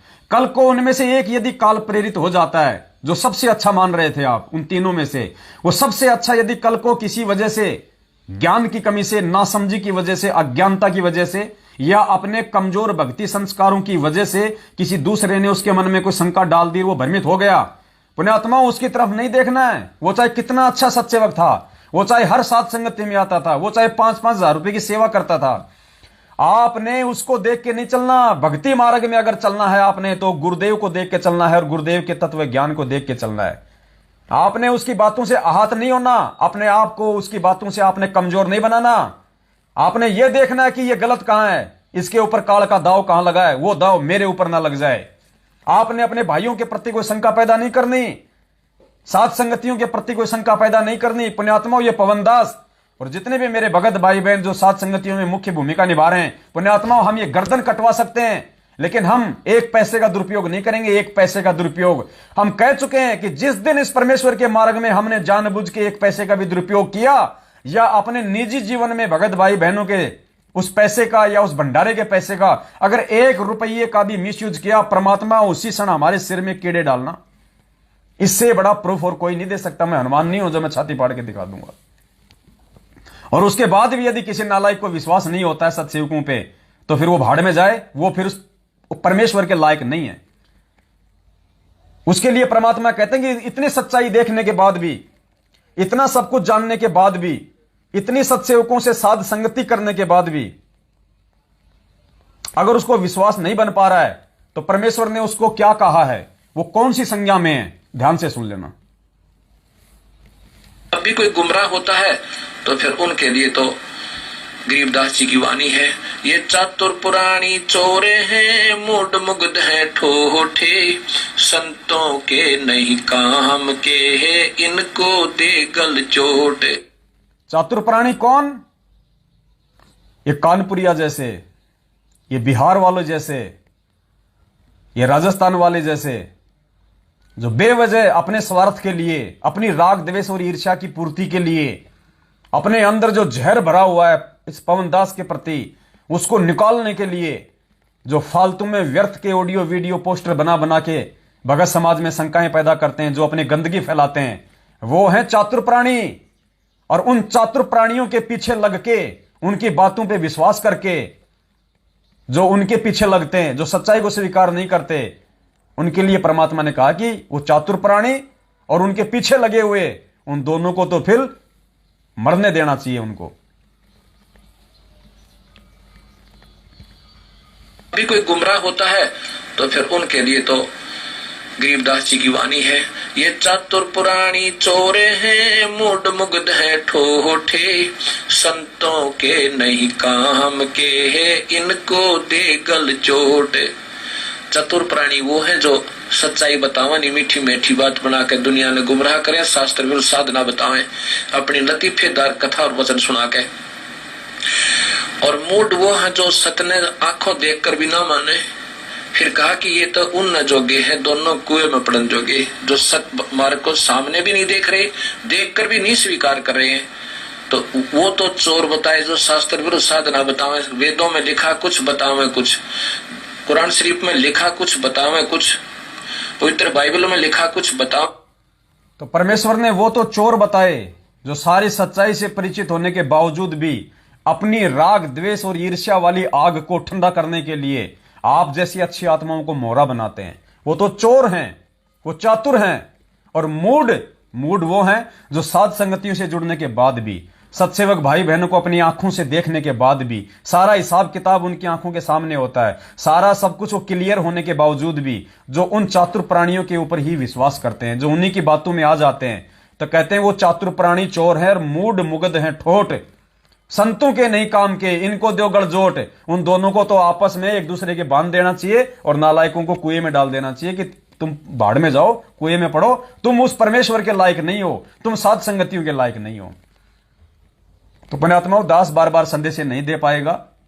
दास को भी अपना कोई छोटा मोटा काम धंधा करना है, दास को भी अपनी भक्ति करनी है, दास का भी भक्ति से ही आत्म कल्याण संभव है। और अब आप लोगों ने समझने का प्रयास करना पड़ेगा। आप भी यदि आप छोटी छोटी बातों को लेके, छोटे छोटे विषयों को लेके अगर आप एक दूसरे पे शंका ही पैदा करते रहोगे, तो दास के कहने का मतलब यह, फिर आप जी भगत कब बनोगे? आप वैसे कौन से दिन बनोगे जैसा आपको परमात्मा चाहता है बनाना। अब एक भाई था, उसने ऐसे कोई शंका जाहिर कर दी, इतने समय से साध संगति से जुड़ा हुआ है, कह रहा पवन भगत जी, जब आप जोधपुर में साध संगति में बैठे हुए थे तो एक बिल्ली आ गई थी और उधर जो भोग प्रसाद रखा हुआ था वहां पे वो मुंह लगा गई और आपने कहा कि जी कोई बात नहीं, कोई बात नहीं, क्या पता परमात्मा कौन से रूप में आके और अपना भोग लगा जाए। फिर उसने अपना दिमाग लगाया कि हमें तो गुरुजी ने यह बताया है कि परमात्मा तो 3 स्थिति में आता है। एक स्थिति में शिशु रूप धारण करके कमल के फूल पे, एक स्थिति में वो जब चाहे जहां प्रकट हो जाए, और एक स्थिति में परमात्मा पूरा जीवन एक सामान्य एक व्यक्ति का जीवन जीता है। तो 3 स्थिति में आता है परमात्मा। तो परमात्मा बिल्ली बन के कहां आ गया? तो पुण्यात्माओं, यह सवाल जिसने मुझे भेजा था, अगर ये उसका सवाल है या किसी और का है, अगर किसी और का सवाल है और किसी और का सवाल यदि उसने मुझे भेजा है, तो वो दोनों एक ही कैटेगरी के आदमी हैं।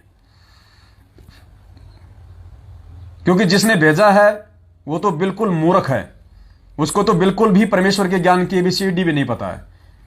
और उसके भेजने के बावजूद जिसने मेरे पास भेजा है वो भी उसी कैटेगरी में है, क्योंकि उसको भी कहीं ना कहीं कोई शंका है, वरना वो ही उसका जवाब दे देता। लेकिन उसने मेरे पास भेजा, इसका मतलब उसको भी शंका है। ये शंकाएं तुम्हें ले डूबेंगी। ये फालतू की शंकाएं हैं, बेमतलब की शंकाएं हैं। ये शंकाएं तुम्हें ले डूबेंगी, ध्यान रखना इस बात को। ये बच्चों का मार्ग नहीं है, ये परमात्मा का मार्ग है। ये अगर तुम इतना भी कॉमन सेंस यूज नहीं करोगे तो तुम भी उन्हीं श्रेणी में गिने जाओगे जो मैनेजमेंट वाले हैं। अरे परमात्मा बिल्ली क्यों नहीं बन सकता? परमात्मा ने क्या कहा गुरुदेव ने कि भगवान उसको कहते हैं जो कुछ भी कर दे। समर्थ को कहते हैं परमात्मा, वो समर्थ होता है। और जो ये कहता है कि परमात्मा ये नहीं कर सकता, परमात्मा वो नहीं कर सकता, तो गुरुजी ने कहा कि वो तो मूढ़ आदमी है, कति मूर्ख आदमी है। उसको तो भगवान की परिभाषा का भी नहीं पता। अरे जब नाम ही हम उसका परमात्मा रख रहे हैं तो परमात्मा तो कुछ भी कर सकता भाई। अब बताओ, इनको इसी बात पे शंका होगी कि परमात्मा बिल्ली कैसे बन गए। अरे परमात्मा तो भाई साहब, जिस समय नामदेव रोटी खा रहे थे और परमात्मा एक कुत्ते का रूप बना के उसकी रोटी छीन के भाग पड़ा, तो क्या बताया गुरुदेव ने? नामदेव जी उसके पीछे पीछे दौड़ रहे हैं, आगे वो परमात्मा दौड़ रहा है उस कुत्ते के रूप में, और नामदेव जी कह रहे हैं कि परमात्मा रुको रुको, भगवान रुको, वो चुपड़ी हुई रोटी नहीं है, लो थोड़ा सा इसको घी लगा देता हूं, मैं थोड़ा सा इसको घी लगा देता हूं, ये चुपड़ जाएगी। कुत्ता वहीं रुक गया, नामदेव जी ने रोटी को घी लगाया और परमात्मा बोले, दोनों खा रहे थे वहीं पे उसी रोटी को। कुत्ता भी जो परमेश्वर बना हुआ था, अपने भगत के भाव देखने के लिए, अपने भगत के वहां पे भोग लगाने के लिए, वो कुत्ता जो परमेश्वर के रूप में था उस समय, ये समर्थ है पुण्यात्माओं, कुछ भी कर सकता है। और नामदेव जी दोनों वो एक ही रोटी खा रहे हैं और दुनिया कह रही है कि ये नामदेव जो है ये पागल हो गया, ये छिपा तो पागल हो गया। तो वहां पे कुत्ते की भूमिका किसने निभाई थी भाई? जो ये कहता है कि वो परमात्मा बिल्ली बन के भोग नहीं लगा सकता। और जब वो शंखासुर नाम का राक्षस वेदों को चुरा के ब्रह्मा जी से जब वो समुद्र में डुबोने जा रहा था, अरे तो वरहा रूप बना के, वरहा क्या होता है पता है? सुअर। वरहा रूप बना के उन वेदों को शंखासुर से किसने छुड़ाए? इस कबीर परमात्मा ने। वो वरहा रूप जिसे दुनिया कहती है कि वो विष्णु जी ने बनाया, वो विष्णु ये कबीर परमात्मा था, सतगुरु रामपाल जी भगवान था, जिसने वरहा रूप बना के, सुअर का रूप बना के शंखासुर को मारा और वेदों को बचाया। तो क्या नहीं बन सकता परमात्मा? अरे नरसिंह रूप किसने बनाया? आधा पशु और आधा इंसान, वो किसने बनाया? इसी कबीर परमात्मा ने, इसी सतगुरु रामपाल जी भगवान ने नरसिंह रूप बनाया। तो भगवान क्या नहीं बना सकता? इस दास के मुख से जो निकल गया वो लोहे की लकीर है, ध्यान रख लेना। क्योंकि दास अपनी मर्जी से कुछ नहीं बोलता है, जो परमात्मा बुलाते हैं दास वो बोलता है। और दास जो बोलता है हर एक शब्द का एक मकसद होता है। तुम्हें नहीं समझ में आ रहा वो एक बात अलग है। अब ये व्यर्थ की शंका पैदा करके तुमने अपना सत्यानाश किया कि नहीं किया? तुमने शंका पैदा किया नहीं की? यानी आपने अपनी ये अज्ञानता आज सर्वसंगत के सामने जाहिर कर दी कि परमात्मा क्या कर सकता है क्या नहीं कर सकता, इस विषय में मुझे कुछ नहीं पता। समर्थ कुछ भी कर सकता है, समर्थ कोई भी रोल बना सकता है। गुरुदेव ने क्या बताया? जब मोर ध्वज के दरबार में श्री कृष्ण जी अर्जुन का अहंकार तोड़ने के लिए और राजा मोर ध्वज के दरबार में गए, वो मोर ध्वज जिसने अपने बेटे का आरे से सिर चीरा था, राजा और रानी ने दोनों ने उस मोर ध्वज के दरबार में गए और क्या कहा था वहां पे? गुरुदेव ने कहा कि श्री कृष्ण और अर्जुन जब गए थे तो साथ में एक शेर भी था, एक शेर भी लेके गए थे। और श्री कृष्ण ने कहा कि मेरा जो शेर है वो मांस खाएगा, और ये किसी ऐसे वैसे व्यक्ति का मांस नहीं खाएगा कि किसी भी कोई पल्लेदार को, कोई मजदूर को ले आओ, ये तुम्हारे ही परिवार का मांस खाएगा। और एक बात और सुन लो, आज ये शेर जिसका मांस खाएगा सीधा वो स्वर्ग में जाएगा। तो मोर ध्वज ने सोचा कि मेरा मांस खाए, उस स्वर्ग की लालसा के लिए। रानी ने सोचा मेरा खाए, बेटा सोचे मेरा खाए। तो परमात्मा ने वहां एक बात बताई थी पुण्यात्माओं, अगर ध्यान से अगर आप सत्संग सुनते हो तो। गुरुदेव ने कहा कि वो शेर कौन था? वो शेर मांस खाने वाला नहीं था। गुरुदेव ने कहा कि यही बात अगर जिसे समझ में आ गई, समझो तत्व ज्ञान समझ में आ गया, वो परमात्मा, वो कबीर साहिब शेर बन के गया था। श्री कृष्ण के साथ में जो शेर था वो कबीर परमात्मा था। और गुरुजी ने कहा कि वो शेर मांस खाने वाला नहीं था। अगर वो मांस खाने वाला शेर होता तो उस समय उस बेटे को मांस, वो शेर खाता, और शेर खाता तो दुनिया का विश्वास, भक्ति और भगवान से उड़ जाता। लेकिन परमेश्वर ने कहा कि वो जो शेर था वो मांस खाने वाला नहीं था। और जिसको ये बात समझ में आ जाएगी, यही तत्व ज्ञान है। खुद वो कबीर परमात्मा इस भगत की और अपनी भक्ति की रक्षा रखने के लिए इनके साथ में शेर रूप धारण करके गया था। तो परमात्मा क्या नहीं बन सकता? जब शेर बन सकता है तो बिल्ली नहीं बन सकता क्या? अभी हमारी बुद्धि इन चीजों को स्वीकार नहीं कर रही तो दूसरे को दोष देना ठीक नहीं है भाई। ये व्यर्थ की शंकाएं, फालतू की शंकाएं, कॉमन सेंस की बातें हैं। और अगर ये बातें भी तुम्हारे अभी तक समझ में नहीं आ रही हैं तो भगवान से कोसों दूर हो। सात संगतियों का कोई फायदा नहीं है। इसलिए तो दास कह रहा है कि 2022 ऐसे लोगों की छटनी है। 2022 में ऐसे ही सत्सेवकों की छटनी होगी जो अभी आधे अधूरे हैं, देखा देखी में लग रहे हैं, गुरुदेव को हृदय से भगवान नहीं मान रहे, खाली देखा देखी में भोग लगा रहे हैं डर के मारे। ऐसों की परमात्मा रक्षा नहीं करेगा। जो डर के भोग लगाते हैं, ऐसों की रक्षा करेगा जो ज्ञान से भोग लगाएगा, जो समझ के भोग लगाएगा, जो हृदय से भोग लगाएगा। तो पुण्यात्माओं, दास की केवल इतनी सी विनती थी, इतनी सी ये प्रार्थना थी। देखो, दास की सेवा है आप लोगों को सही समय पे सही संदेशा देने की, आप लोगों को जागरूक करने की। और दास का ना कोई बाड़ बाका हो पाएगा, ना कोई बाड़ बाका दास का करने में कोई सक्षम है, सिवाय मेरे गुरुदेव भगवान के। और मेरे गुरुदेव भगवान भी उसी समय मेरा बाड़ बाका करेंगे या होगा जिस समय मैं इस गुरु को परमात्मा ना मान के और इसकी मर्यादा तोड़ूंगा। उसके बाद ना यह मेरा, ना यह आपका, ना किसी और का। यह परमात्मा सिर्फ उसी का है जो इसको आधार बना के, इसकी प्रत्येक मर्यादाओं में रह के और गुरु को परमेश्वर मान के जो आजीवन अंतिम श्वास तक निसंशय इसके चरणों में लगा रहेगा, यह परमात्मा उसी की रक्षा करेगा। इसका कोई सगा नहीं है, यहां पे ध्यान रख लेना। अगर इसके कोई सगे हैं तो इसके भगत हैं, और इनके भक्तों की अकाल मौत हो रही है आए दिन। सारनामियों की गाड़ियों के टायर के नीचे आके फूट रहे हैं। 12-12, 13-13 भगत एक साथ मर रहे हैं एक्सीडेंट में। कोई फांसी खा के मर रहा है। क्यों मर रहे हैं? ये किसी का सगा नहीं है, ये सगा उसका है जो इसका है, और इसका वो होगा जो इसके प्रत्येक वचन पे, प्रत्येक मर्यादा पे ज्ञान आधार से चलेगा। तो पुण्यात्माओं, बस इतना सा संदेशा था जो आप जीवों को देना था। उसके बाद जैसा आप करोगे वैसा आप अपना भुगतोगे, आप अपना भरोगे।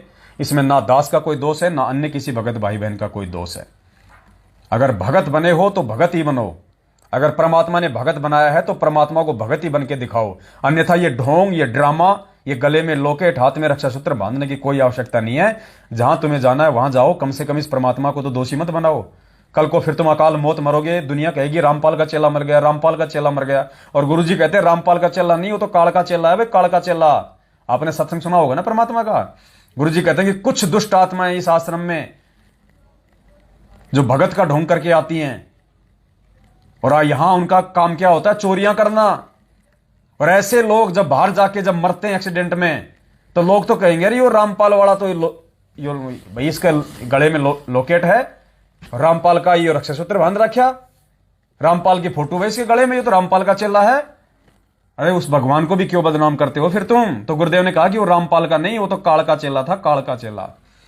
तो ये जितने भी 90% हैं जो सतलोक आश्रम मैनेजमेंट हरियाणा वालों के पीछे आंख बंद के चल रहे हैं, पुण्यात्माओं, ये सब के सब ये संत रामपाल जी भगवान के नहीं, ये काल के चेले हैं वर्तमान में। अगर इनमें से कोई निकल के सही समय पे अगर साथ संगति से जुड़ गया और गुरु को भगवान मान के अगर सच्ची आराधना में लग गया, अपनी मर्यादाओं में रहते हुए, और तमाम उन अपनी गलतियों की समायाचना जो उन्होंने आज से पहले की हैं मैनेजमेंट वालों की संगति करके, तो ये परमेश्वर हो सकता है दया कर दे, क्षमा कर दे।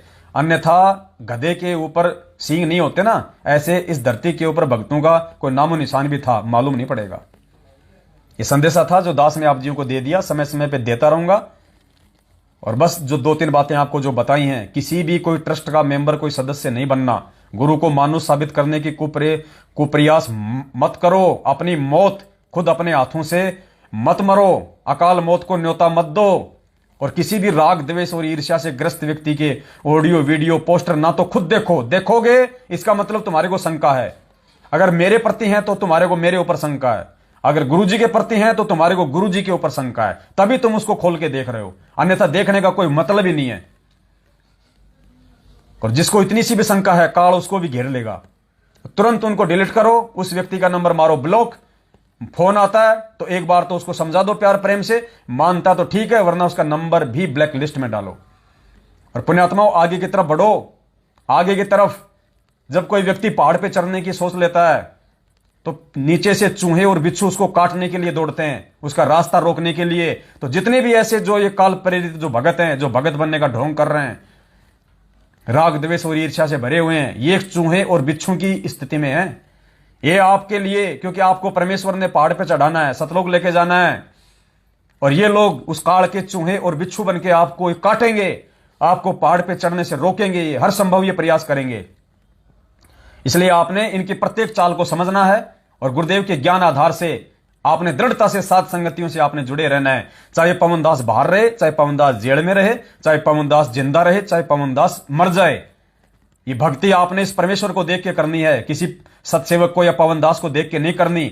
जब तक हम हैं तब तक अपने भाई बहनों की संगति करो, और जब तक नहीं है तो ये परमात्मा ही सब कुछ है। और आज भी यही है, आज भी इसी को आधार बना के साथ संगतियों में आना है। इन साथ संगतियों में फालतू की बकवाद के लिए, छोरा छोरी के रमेणे के रिश्ते जोड़ने के लिए, इधर उधर की बातें करने के लिए कोई जगह नहीं है, कोई स्थान नहीं है। ध्यान रखना, अगर कोई व्यक्ति साथ संगतियों में यह सोच के आता है कि मेरा लड़का मेरी लड़की जवान हो गए, कोई रिश्ते की बात करूंगा, तो वो महामूढ़ व्यक्ति है, महामूर्ख व्यक्ति है। ये मैनेजमेंट वाला कुक्रम नहीं चलेगा यहां पे। वो परमात्मा अंतर्यामी, उसको पता है कि ये साथ संगति में क्यों जा रहा है, ये बेटा बेटी के रिश्ते जोड़ने जा रहा है, ये साथ संगति के लिए नहीं जा रहा। कोई सा भी लाभ नहीं मिलेगा आपको, ना साथ संगति का, ना वो बेटा बेटी का। और दास को मालूम पड़ गया, वहीं पे खड़ा खड़ा दास वहां पे बेइज्जती करेगा, वहीं खड़ा खड़ा दास वहां पे सबके सामने बताएगा फिर कि साहब ये देखो, ये आए अपनी बेटी का रिश्ता करने, ये आए जी अपने बेटे को बन्ना जी बनाने, दे दो जी इसको अपनी लड़की कोई है तो यहां पे, इनको लड़की चाहिए बस, इनको मोक्ष नहीं चाहिए, इनको बेटा बेटी के रिश्ते चाहिए, इनको दे दो, इनको इनके घर में भर दो इनके बच्चे। फिर वहां आपको और ज्यादा जोर आएगा। इसलिए सत्संग में, साथ संगतियों में अगर आते हो तो उसी चीज को टारगेट करके आना, अपने बेटा बेटी के रिश्तों को टारगेट करके मत आना बिल्कुल भी। नंबर ले जाओ, साथ संगति से दूर जाके जब आप अपने घर पे जाओ उस समय बात करो। आपको लगता है ऐसा कोई भगत है, उनके नंबर ले हो, साथ संगति में आते हो नंबर ले लो, लेकिन बात रिश्ते की साथ संगति से जाने के बाद अपने घर पे करना। जब घर से चलते हो तो केवल साध संगति के लिए चलो, गुरुदेव के 5 यज्ञ के लिए चलो, सत्संग के लिए चलो। तीसरी बकवाद मन में लेके चलोगे, परमात्मा आपका कोई भी प्रयोजन सफल नहीं होने देगा। बस इतना सा संदेशा था। दास लेट हो रहा है। बंदी छोड़, सतगुरु रामपाल जी भगवान की जय हो। सत साहिब।